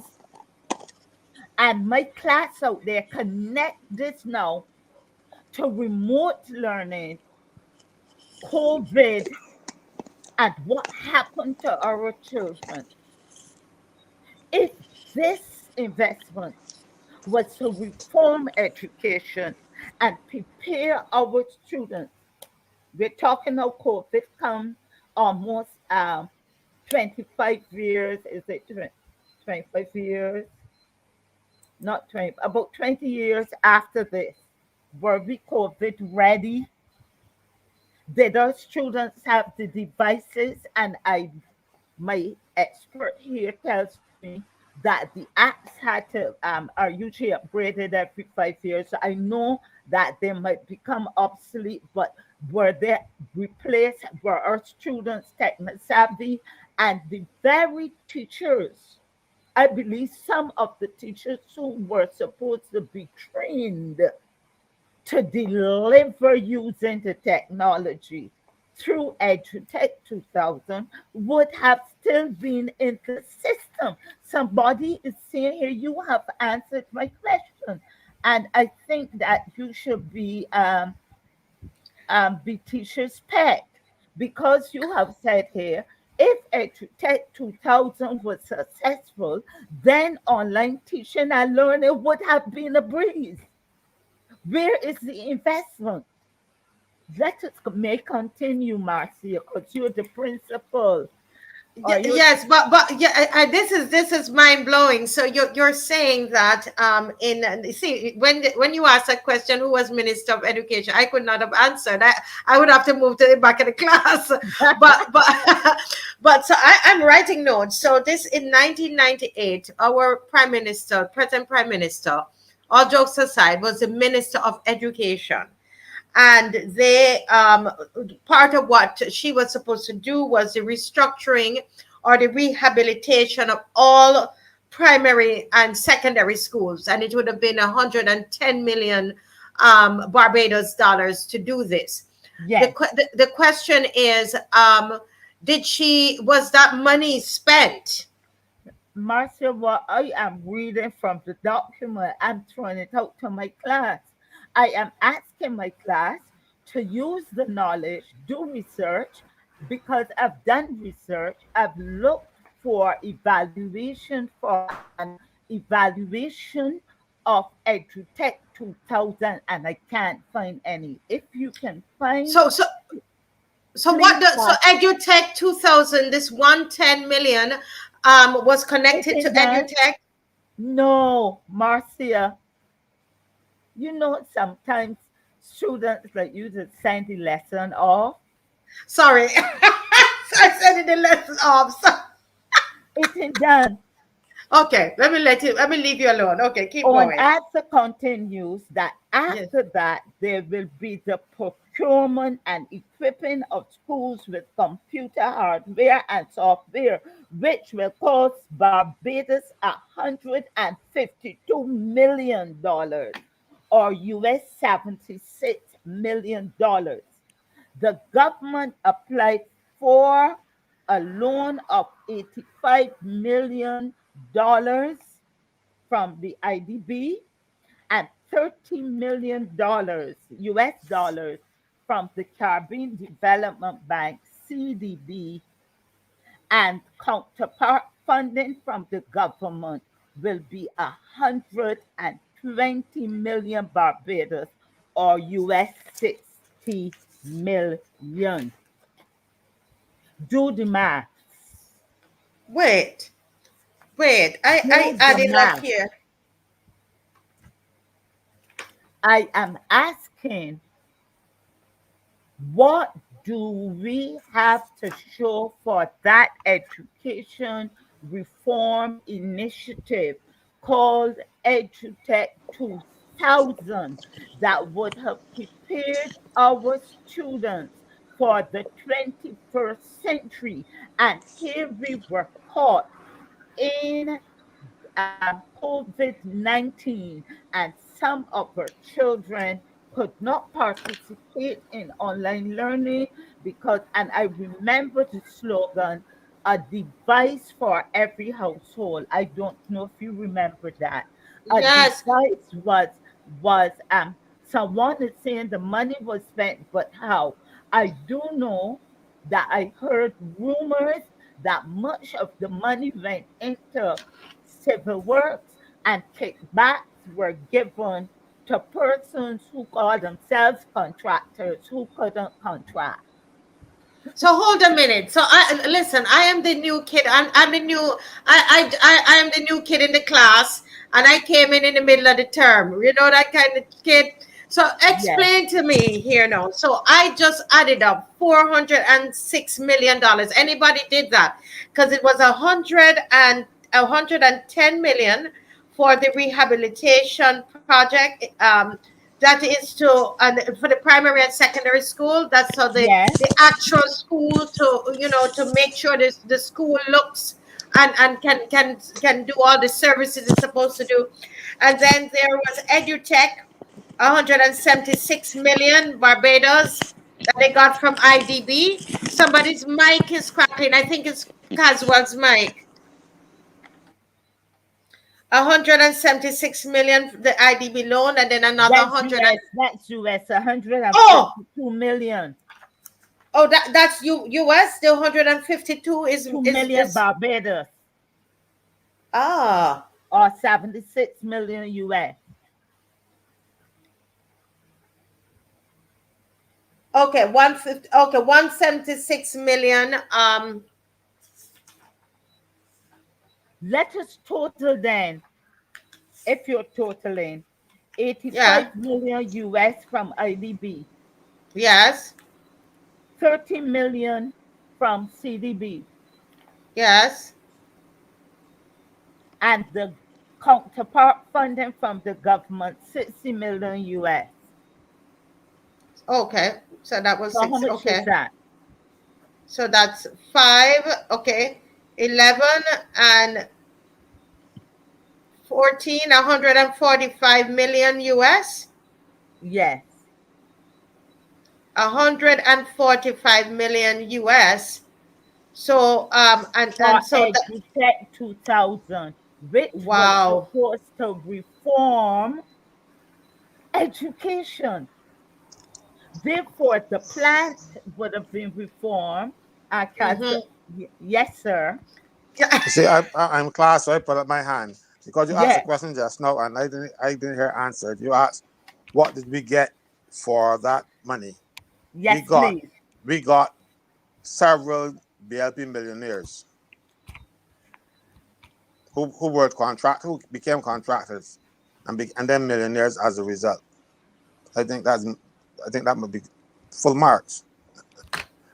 Uh, but what happened to that investment? Would you out there say education was reformed in all seriousness? And the test of it, the litmus paper test, was just recently here. People got begged for devices for the children without devices, Mm. teachers afraid to teachers saying, were felt not sufficiently prepared to deliver remote. All if you were accustomed and were trained and were prepared, all it required was the children to move the devices out of the classroom, go home, and you continue teaching. We did talk about a lost decade. I am seeing I remember writing a paper and I started writing it. I should have sent it to the press. What provision have we was provision was made was to be made, forget my English all mixed up now, to compensate. I'm talking about compensatory education. And it was called compensatory education for those who suffered fallout during lockdown. And This that guy, is what this man is saying something here. Just and I'm going to ask you to repeat that point. But I think what he's saying here is important.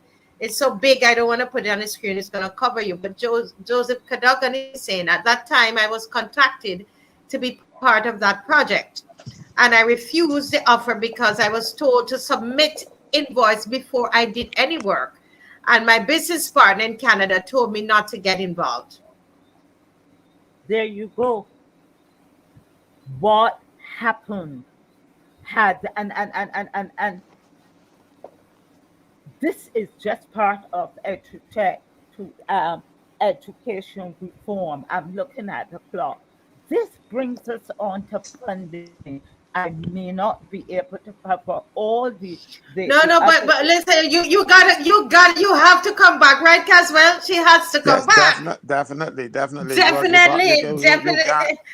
We're Listen, gonna have to we're gonna have to make a regular yeah, was, yeah. yeah, till we get over this hump here with education, because this is.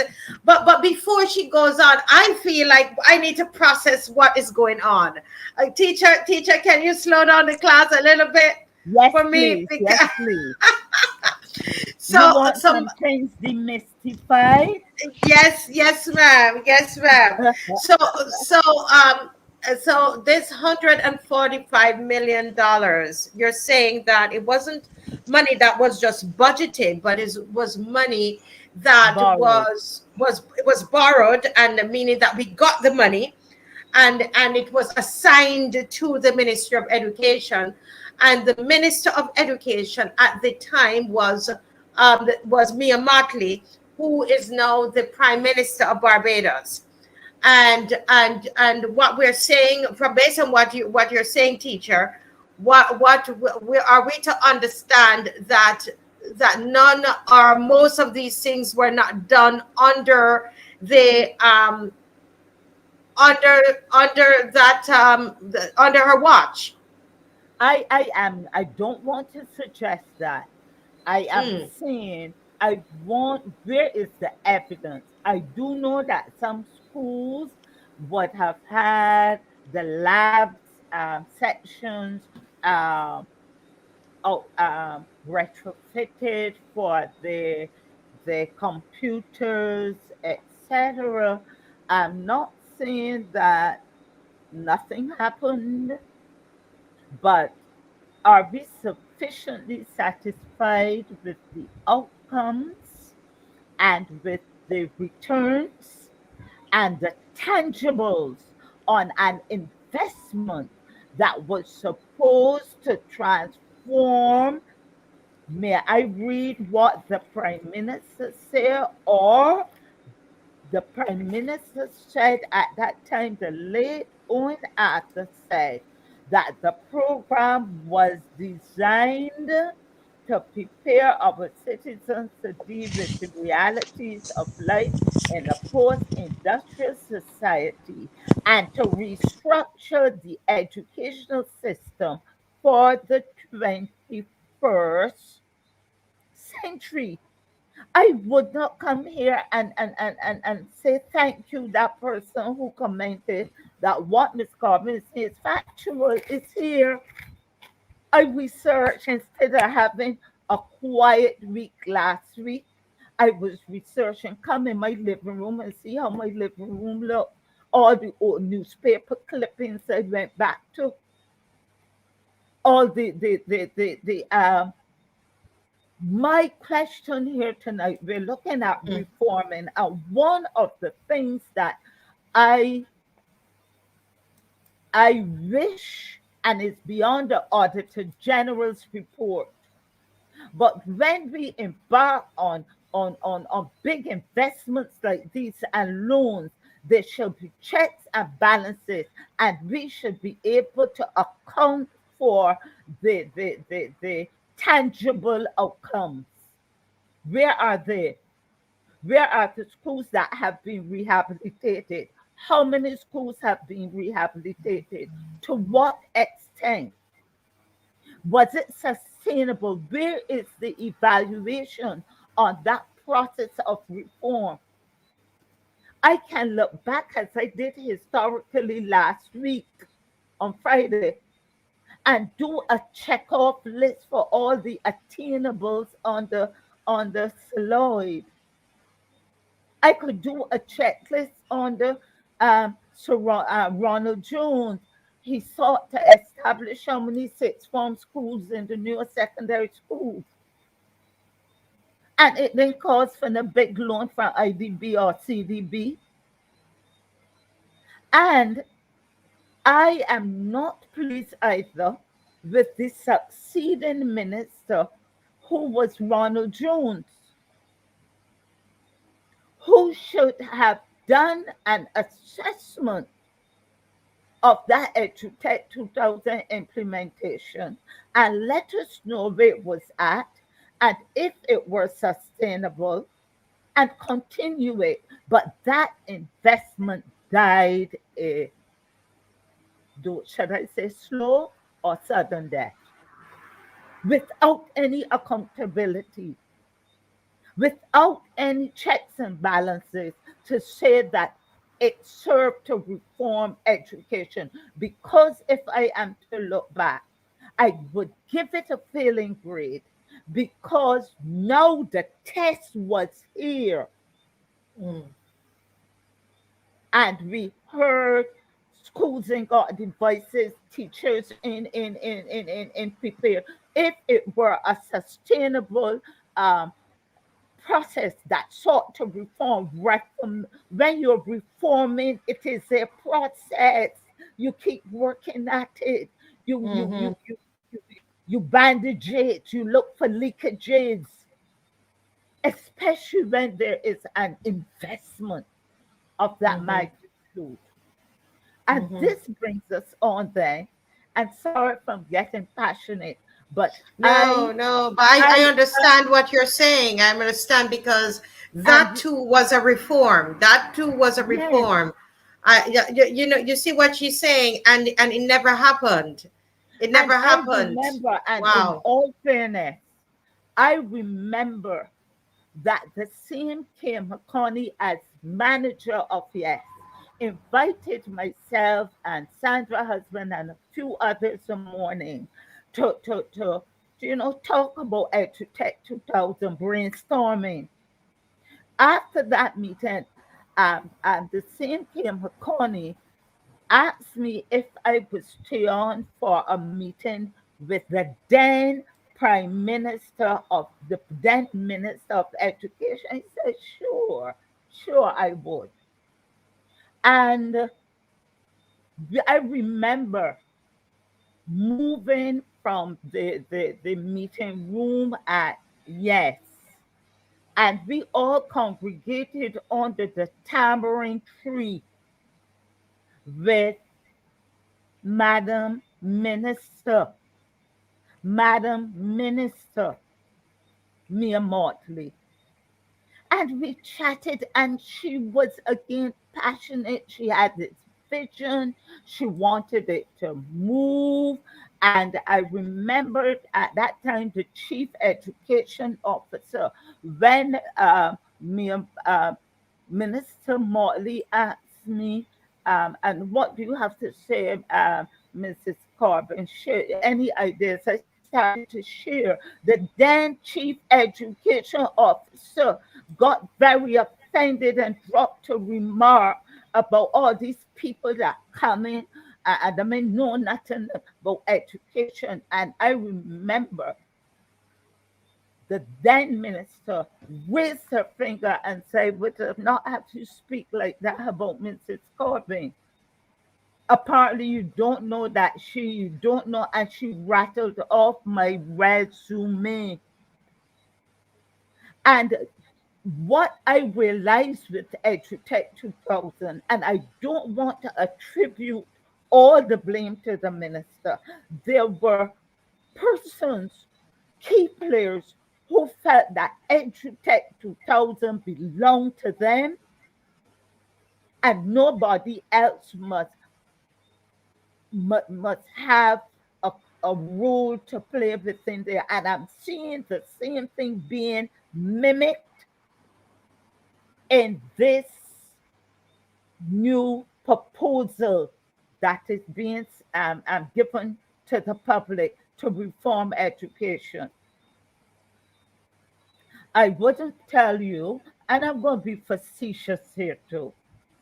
After that meeting, Oh, 1 second, 1 second. This is stuff coming out here on the chat. You see what this is one? it? This person says my school prepared the computer lab, submitted an LPO for a certain amount of computers, only to have received an invoice for more than what was ordered. Unfortunately, I just threw out those documents. Do you see that? I am That's not. I am not telling stories. I served on a school board, and thank God for the decency and the transparency, and the transparency of the late Grace, Honorable Grace Thompson. You know her as well.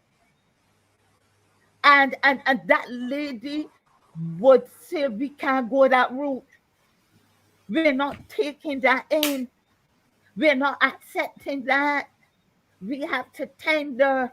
We have to do this because EduTech 2000 seemed to have been a truck that everybody jump on and could get what they can get out of it.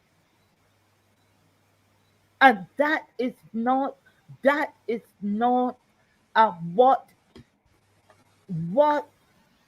EduTech 2000 was presented to be. And I am concerned that this same proposal that we have here, I see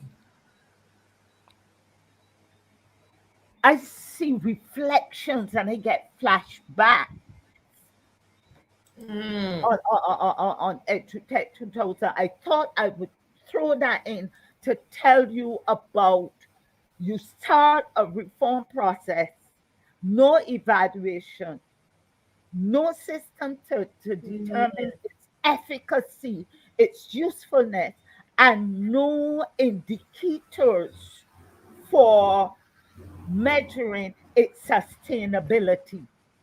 And then the successive minister, for whatever reason, you can't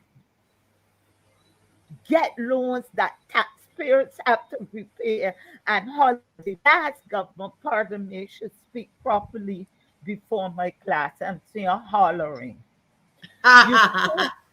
You can't get money, loans, etc., and then say that happened under the last government, and dealing with that could go down the drain. I starting all over again.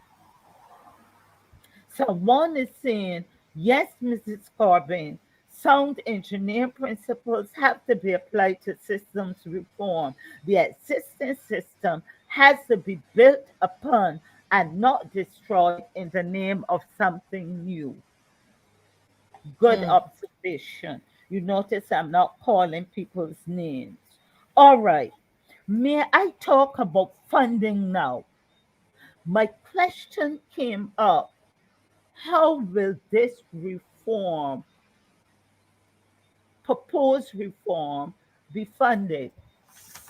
And if we would listen to some of the asides, we would pick up so much more than what is said in the long narrative or rhetorical, repetitive pronouncements and utterances. At the towards the end of the Prime Minister's presentation at the launch, right? Someone is saying, thank you. Please check out the 2003 Auditor General's report, Special Audit of St. Leonard's Boys School. It's available online. Thank you. And please, ma'am, let me know if I'm going off and pull me back in. I respect you very much. You know that personally and professionally. Thank you. The Prime Minister said towards the end, and as we speak,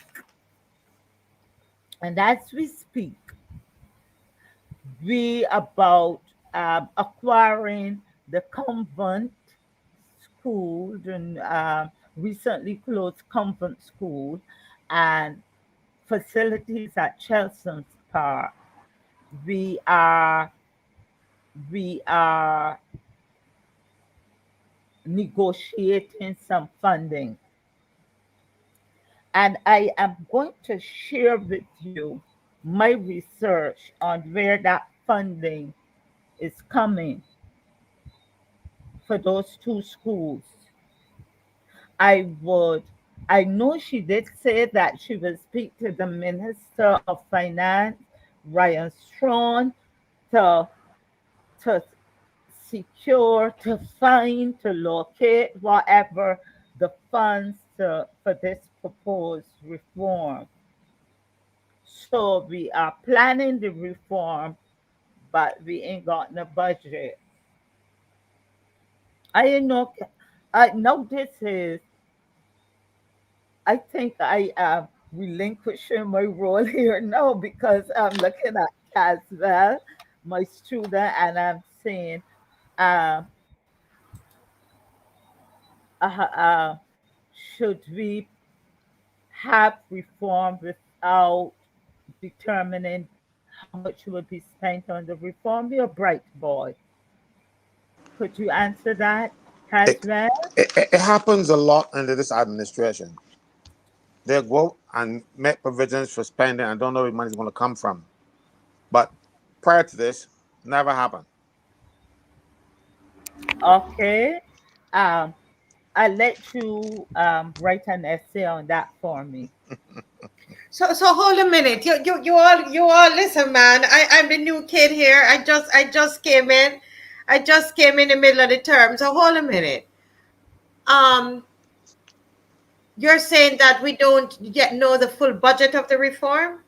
I have not seen anything. I was waiting to hear.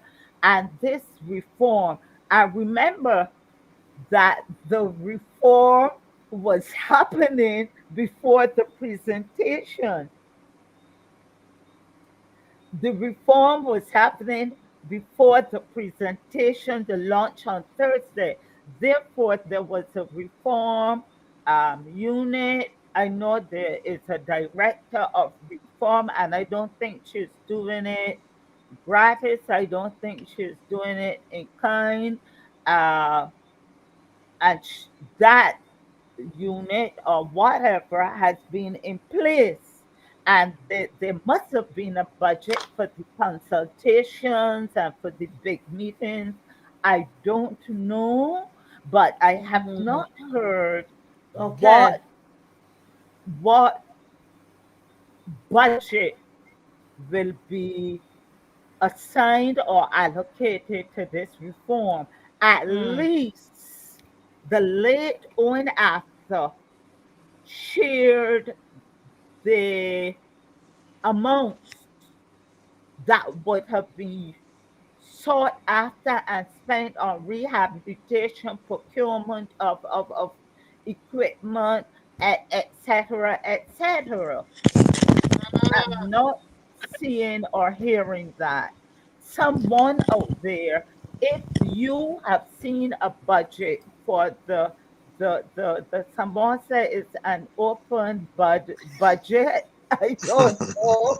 I am not. That's why I would need Kimar here to elaborate. But do let me see me looking back. Here, want to share this bit with you. I asked an educator, a well positioned person in the system, an educator. I said, where's this money coming from? I'm hearing about these two schools, colleges of excellence. And the Prime Minister says she is. in the process of negotiating. And the person said, Rosie, go and research on the XQ Institute. Have you heard of that, Marcia? No, I Who? haven't. XQ Institute. X as in X-ray, Q as in queen. Mm-hmm. Good. Look, some Maxine has put it here. You have a Uh, bright student. A bright student is out yes, there. and she fast, no, Yes. fast. She fast. You know something? I'm going to send you, Miss McLean, to the Senior College of College Excellence. of Excellence. You have moved beyond getting that Barbados National Diploma for those children who don't necessarily want to pursue CXC. And now at it, let me say, this is what the chief education officer said. No, I'm promoting Miss Eileen and Miss McLean to the, and I'm coming back to XQ to the college. This is one of the things I want you parents out there to be aware of.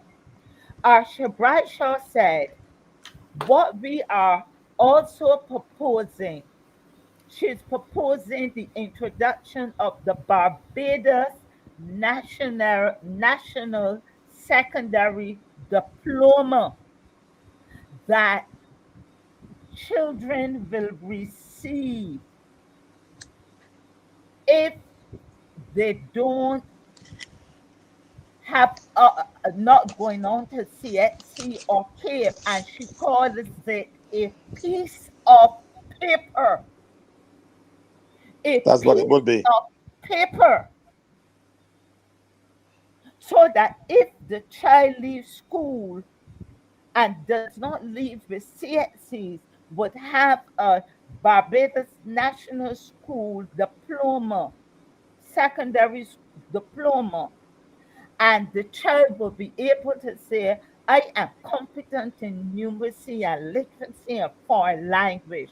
Hence, we're getting that high school diploma or the Barbados National Secondary School Diploma. And this is what I wrote here. Will the workplace accept this? And we have some children out there, I've come across them, who will say, you see, I got the national, what they call it, let me read it again. I have the Barbados National Secondary School Diploma. Then say how they'll be examined, how they'll be graded, how they will gain this certificate. I know that. I know here that there was a Barbados Secondary School leaving certificate, and it meant nothing. You've answered my question. Will this proposed certificate, look, you're all too bright, will this proposed certificate be sufficient enough to satisfy the workplace? Look, you all are asking me, isn't that the same as the Barbados Secondary School certificate? Don't you hear, student, that they are reforming, so they're proposing something that never existed before? And you are asking me that question. Don't you hear that they're proposing this certificate, this diploma for somebody say it sounds just like the piece of paper that will match the government bond. I ain't going there, but she called it a piece of paper. And my question is, will it satisfy the employer? And there are some children I know would only be too glad to leave school and holler, I'm going back to school. I have the, what is the name again? The Barbados National Secondary School Diploma. Rose, you remember there was one that the CIC had brought into place, and Barbados was hell bent on it. I remember in Jamaica, Jamaica make fun of it and call it. It was the abbreviation was CCSLC. Jamaicans call it "Come Come Slow Learners Come." I never forget that. Oh no, And Marcia laughing. you remember, but the Jamaicans said they would have no part of it. But Barbados went on board, and it lasted for a few weeks. As a matter of fact, they actually put that qualification for school meals, workers. If you want to be a server, you had to have that and all kind of thing. It didn't Wow. last long. Hmm. So here we are making that regressive step again. And we are going to have some children who who similar to how CNC basic did not satisfy employees in this country.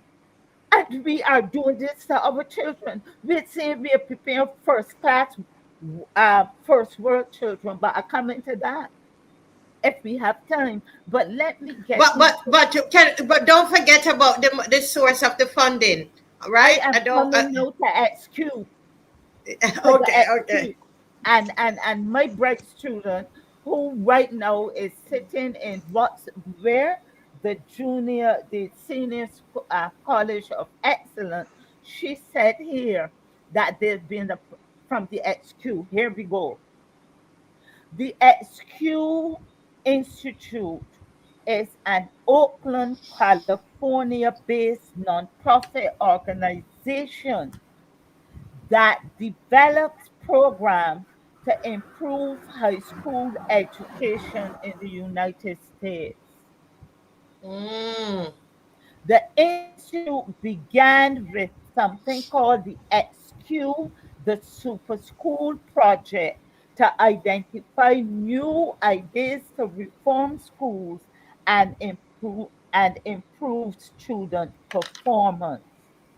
It was founded in September 2015, as is shown here on the screen, by Lauren Powell Jobs and the widow of Steve Jobs. Um, Let me tell you a bit more about it. It saw the existing high school model as being obsolete. You know that have a saying, whatever I do, my monkey do too. Yes, a big foolish monkey jumped in. You got it? All Mm. right.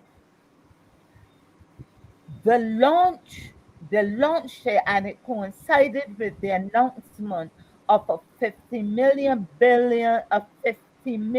US dollar competition to redesign American public high schools, with funds to be awarded to build 5 new schools. It is funded by an organization called, make a note of this, the Emerson Collective. The Emerson Collective is an organization focused on education, immigration, reform, the environment, media and journalism, and health.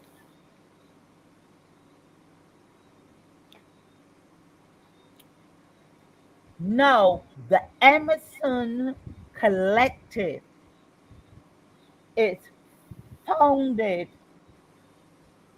on the Ralph Waldo Emerson principles and philosophy. Mm. So And what are remember now, those? XQ Institute, Mm-hmm. part of the Emerson Collective, and where has the Emerson Collective evolved or come from? Ralph Waldo Emerson was a writer, thinker, and philosopher who became the leading proponent of transcendentalism.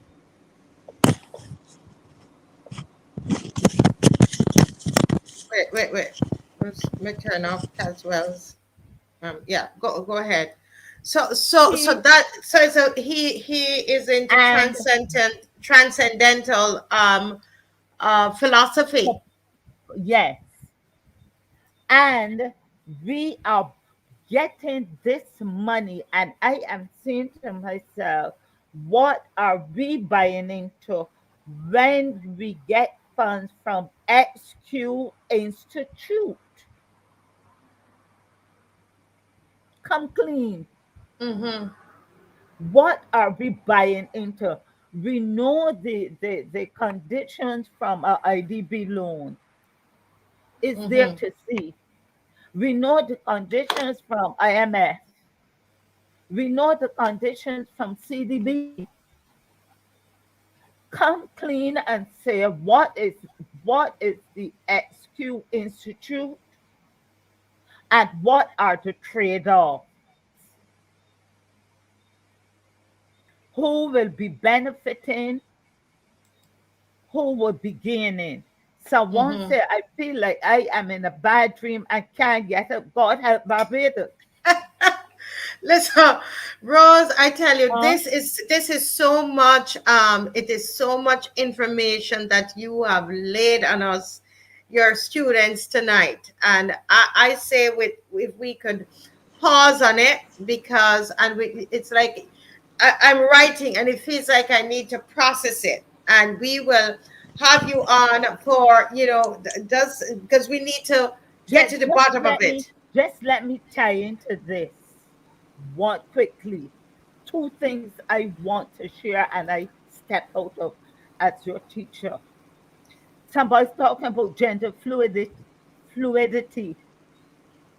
Let me share with you. You remember during COVID that the chief education officer had sent out a circular saying that we are going to have mindfulness sessions Yes, I remember. instead of prayers, Yes. They and there want to was know a, what that was, and they don't know what they have to know. pushback. I am wondering if it weren't a progression into this whole XQ Emerson collective. I'm leaving it out there for you. We will research that. We'll research But it. one other thing I want to have the persons listening in and do some research on for yourself. One of the things, if you were listening, you would hear more so coming from the chief education officer. Uh, hear that. You see, you can see it.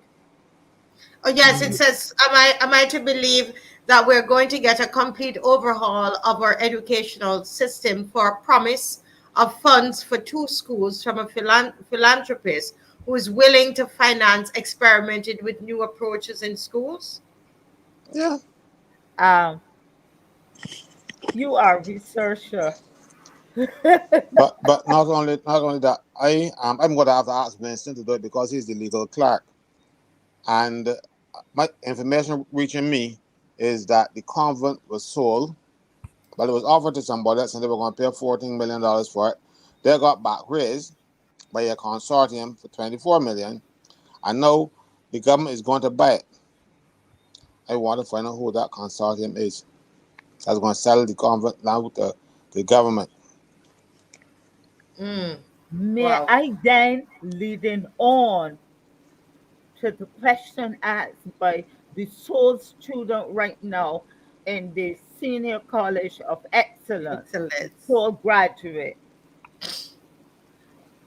If you were listening carefully, and I start writing notes, I say, where's this creeping in from? And you would hear, and the Prime Minister herself has introduced a new paradigm a new language called the decolonization of the curriculum, that they are colonizing the curriculum. Folks, open with the ears. Listen, don't say that. What does that mean? I So can't listen, hear her. listen, hold that peace, because that is, it as somebody said, this is I'm wondering if they did this research, Mr. Caswell Franklin, before they came up with this education reform, if they reviewed over the years, like what we're getting tonight, a historical perspective, and look over the years, review everything, and then be able to come up with this, where we're at right now. But we only have 15 minutes. It seems like we have to have a longer one tonight, because I know that Kimar just came on. Go ahead, Caswell, you were saying something. No, I was agreeing with you that we are the type of people right now that jump in and then look to see how far we are jumping. You don't the leap before the look. And this is the government. That is why every time they come to the house, they make mistakes, because they're going to start things first and then really, oops, it can't work. Mm-hmm. Right? That is why, for instance, we pass a constitution and then we have to come back and do a new one. Because it can't work. The one that they put in place and work in everything that they do.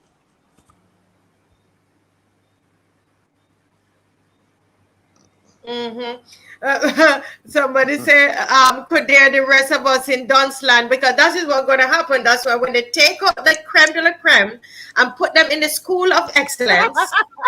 Yes. I was going to say, yeah, so it will work. that's how it will work. So the ones like me that keep asking the questions, and Mr. Franklin, who disrupting the class all the time, we not getting into the center of excellence. Yeah, you see, you know what you all will have out there? You will have at age 13, I keep on looking back at the name, what name? The national, you all you others, if you don't indicate to me that you're gifted like Miss McLean, I'm using their term, academically gifted, to move ahead. Wow. That's it. You all will only be getting, I'm very sorry, but at age 13, you'll only be getting the Barbados National Secondary Diploma. A piece of paper. A piece of paper that you can say, I am competent in numeracy, I'm competent in literacy, I know a foreign language, and I'm good to go. Wow. Well, listen, this is whew. Somebody's asking, how are we going to break this down? We have to think about this. So how do we break it down? It's not now. We can't do it now. But, Mr. Franklin, to the average person to get it, we have to, because it's only 381 of us on here. We need to be able to break this down, because if they had done this before, it would have changed how they approach. Now, at least they would have had a budget, at least. But let me welcome Kimar. Welcome, Kimar. Probably all we can say is hi.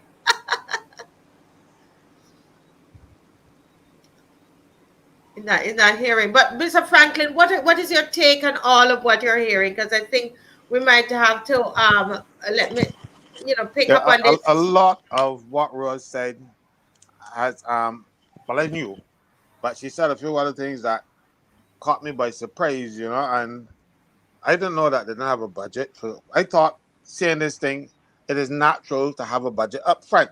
No, how because you cannot go and tell the people, I'm building this house and don't know how much money you got. It doesn't work like that. But again, we have a lot of dunces in this place because they were elected. They would not get into that school of excellence. They don't think. And the problem is that a lot of what you are hearing now I heard the Prime Minister talk about before. So the education experts, the people who are supposed to be doing the planning, are not really planning. They are trying to fit the Prime Minister's agenda into their work, what they were supposed to be doing. It does not work like that. You do not come to the conclusions first and then work backwards. This. I want you to do a research paper, and this is how and these are the conclusions that they want you to come to. This is what happens, and this is what happened to me with her sometime back. They want you to come to the conclusions that they want you to come to. And the Prime Minister is talking about these schools of excellence and all that kind of thing long before this appear from the professionals. The professionals are not really professional because I tell the Prime Minister, I don't know how to do it like that. But then she will find somebody else. Rose, I wanted to thank you so much. And I can tell you something. When you talk about the teacher who called you an imbecile, well, I was called something at school. I can't remember what it was now. But my response was, I said, sir, if that was supposed to make me feel bad, but I didn't because I didn't know the meaning of that word. You got to check the dictionary. He said, you know what an idiot is? I said, yes, sir. He said, well, that made it go. So, you know? So yeah. And another thing you talk about, that little boy that was selling to get his school stuff. I know it was, and I remember Marcia told you about it. This little boy is not supported by his father, and he does a lot of innovative things to make money. He went to school, he bought some candy, he took it to school, and he was selling it to the children, and the principal of WESTBURN school suspended him for a week. What? Didn't ask him any questions at all. He should be selling things in school, go home for a week. And that little boy, he wears rabbits, he does all kinds of things to help make money so he can go to school and help out at home. And the woman just sent him home. And that's your word. So this is the kind of people that you push into these places. You know, people who are not equipped mentally, temperamentally, or otherwise to deal with little children. The first thing I would ask the boy is, why are you selling these things here? No, you're selling. It's against the rules. Go home for a week. And he's not an academic. See, he wouldn't get in the school of excellence. He would be one of the other people. But he tries. He's 14, and he has sheep. He has rabbits. He has ducks. You know, and the teacher sent him home. Yeah. You know, this has been so comprehensive. I loved the fact that it went all the way back for the people like me who can be in the school of excellence. I learning as I go along. The rest of you all bright ahead of me, but you know, I love that. I thought, you know, that approach was very good. And all I can say to people is that you've got to what we're going to have to cut it out. And those of you listening, if you're an editor, go and take the thing. You can take the thing down, take the video down, and cut out the piece of it that you think Bajans need to hear and send it around. You know, this is none of us here gets paid for it. It's free. And so you are allowed to do that because it's really about education. All right, that's the sole purpose that we are actually doing this. So you can take it and edit it and get it out there, right? Let me at least say good night to Kimar. Kimar, can you hear us? I see him in and out about 2 times. Kimar. Yes, Natasha is saying that she has to watch this show again. Anything else you want to add, Mr. Franklin? I'll give you the rest of the couple of minutes. I'm not hearing Kimar at all. Well, I just want to tell you that when we are finished with rules, we have to deal with things like selling citizenship, because I've seen that featuring in the newspaper. And I have read about a lot of countries who sell citizenship, and then our passports are not worth the paper they're written on when you go to certain other countries. Are we going to jeopardize Barbados' good name because we are inviting money launderers, fraudsters, um, all kind of warlords, criminals into Barbados, and because they're going to bring some money, and we're going to give them a Barbados passport. We already have an immigration act, a provision where people can get, if they're investors, they can get immigrant status. Immigrant status is a status just below residence, and you can do everything that a Barbadian can do except hold a passport. So I don't know why they want to give them a passport. No, there's provision if you are an investor and you have um, invested so much and so much money. I don't remember the figures. I know you can apply for and be granted immigrant status, meaning that you can come here and make sure your money how it works and stuff, and you don't have to work permit after that. The thing with the immigrant status is that you can't be out of the country for more than a year, and you can vote. You can't be in the country for more than a year, and it can be revoked easily by the minister responsible for immigration if you play the fool. When it comes to citizenship, you don't revoke citizenship unless it is really serious, and you have to go before a panel consisting of at least 3 judges. If they can't revoke mine because it was born here, but they can revoke any other type of citizenship. But it is not automatic. It's not easy for a minister to do, so they don't have a track. That is why they implemented immigrant status that the minister can deal with. So you can give those persons immigrant status, but these people want a passport from a country that ain't dirty. And some of these people cannot go back to their own country, so they will get a Barbados passport. If you can't go to your own country, I got problems with you. Yeah, yeah. Um, I think we can work it out this week because that is something I'm seeing in the news as well, and people are commenting online about it. So I think people are going to want to learn more about it. Kimar, can you hear me? Kimar? Kimar, so okay, we probably will. I know he has something he Hey, wants you can to. hear me well? Yes, we're hearing you now. So we literally have 4 minutes. So all you can do is introduce what you wanted to talk about, and then we will pick it up tomorrow so that the opposition can know exactly what we're going to deal with tomorrow. Right? So go ahead. Yeah, Good to have you. yeah. Well, good night, everyone. Quickly, um, earlier me and Kazo were together at the St. Thomas branch. We were speaking at a meeting, so my time went over. So I got here a little late, but I just wanted to address quickly, in this 4 minutes, the program that the Prime Minister rolled out in Bridgetown in Golden Square Park, in association with the Minister of People's Empowerment and Elderly Affairs, Kurt Humphrey. This thing called the the One Family Program.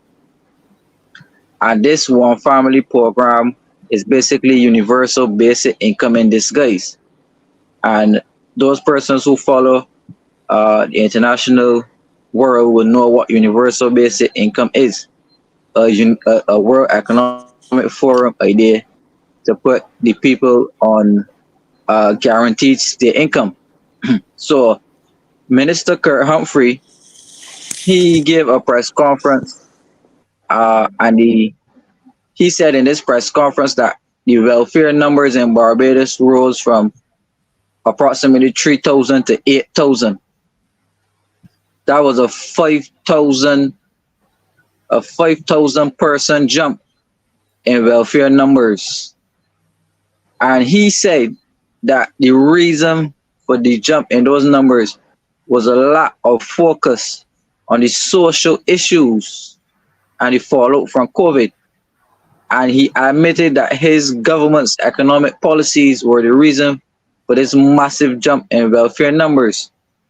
So the government and the Prime Minister decided that those 5,000 people, they are going to roll out a program called the One Family Program and put those 5,000 people added to the welfare list. They said that they were going to pick the persons for this new program to be on that. The problem with it is that to get access to this thing, Kurt Humphrey said that the government put a management information system in place that they would know who's fraud in the system, and that once you put in your ID number, that the government could look across all the social services to tell if you're getting assistance otherwise. And that ID system is the digital ID. So you can't get on this one family program if you don't have the digital ID.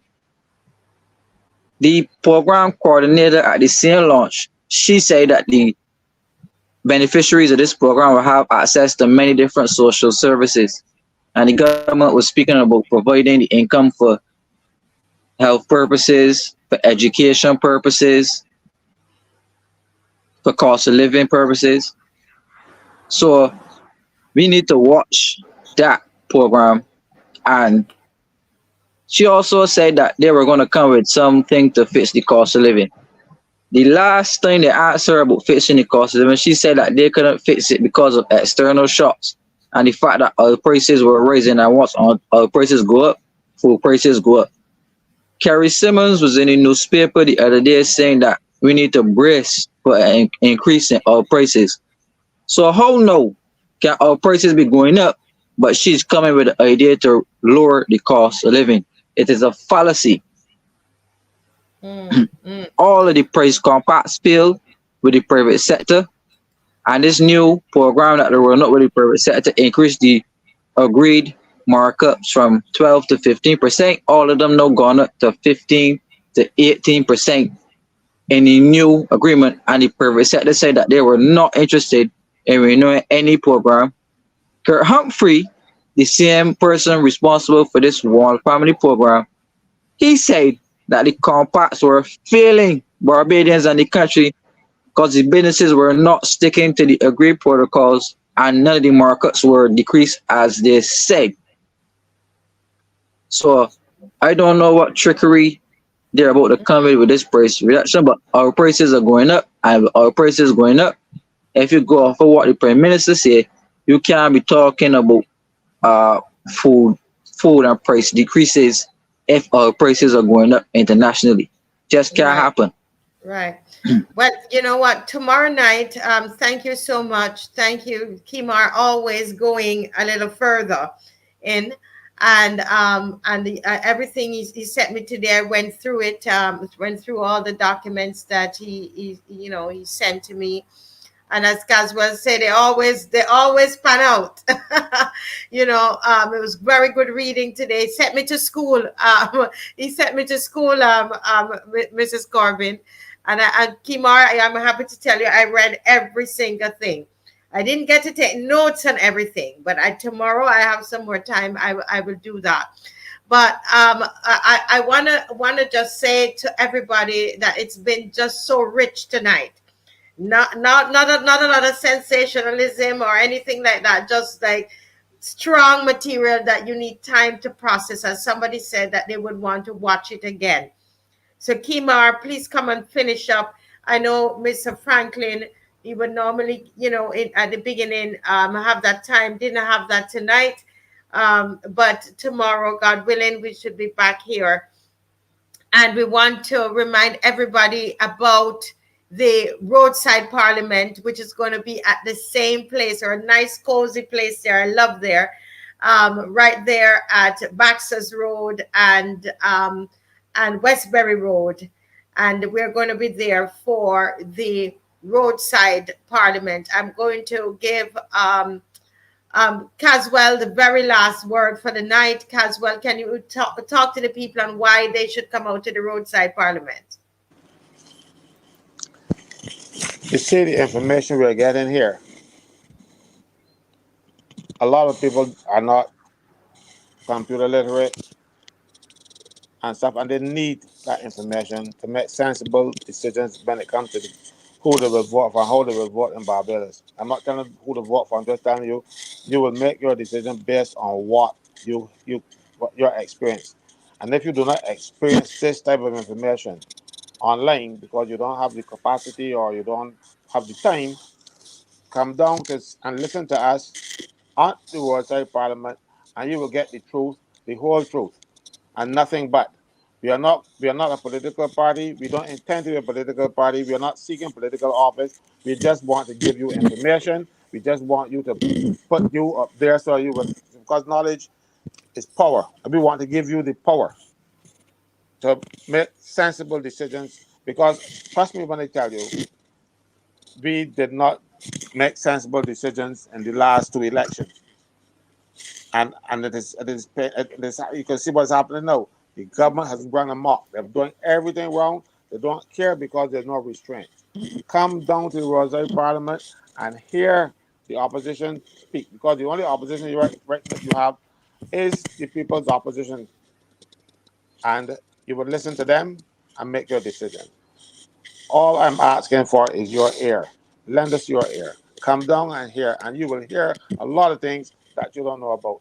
Tonight, when I spoke at the other place, I would give for the thanks. They said you said something that we don't know anything about.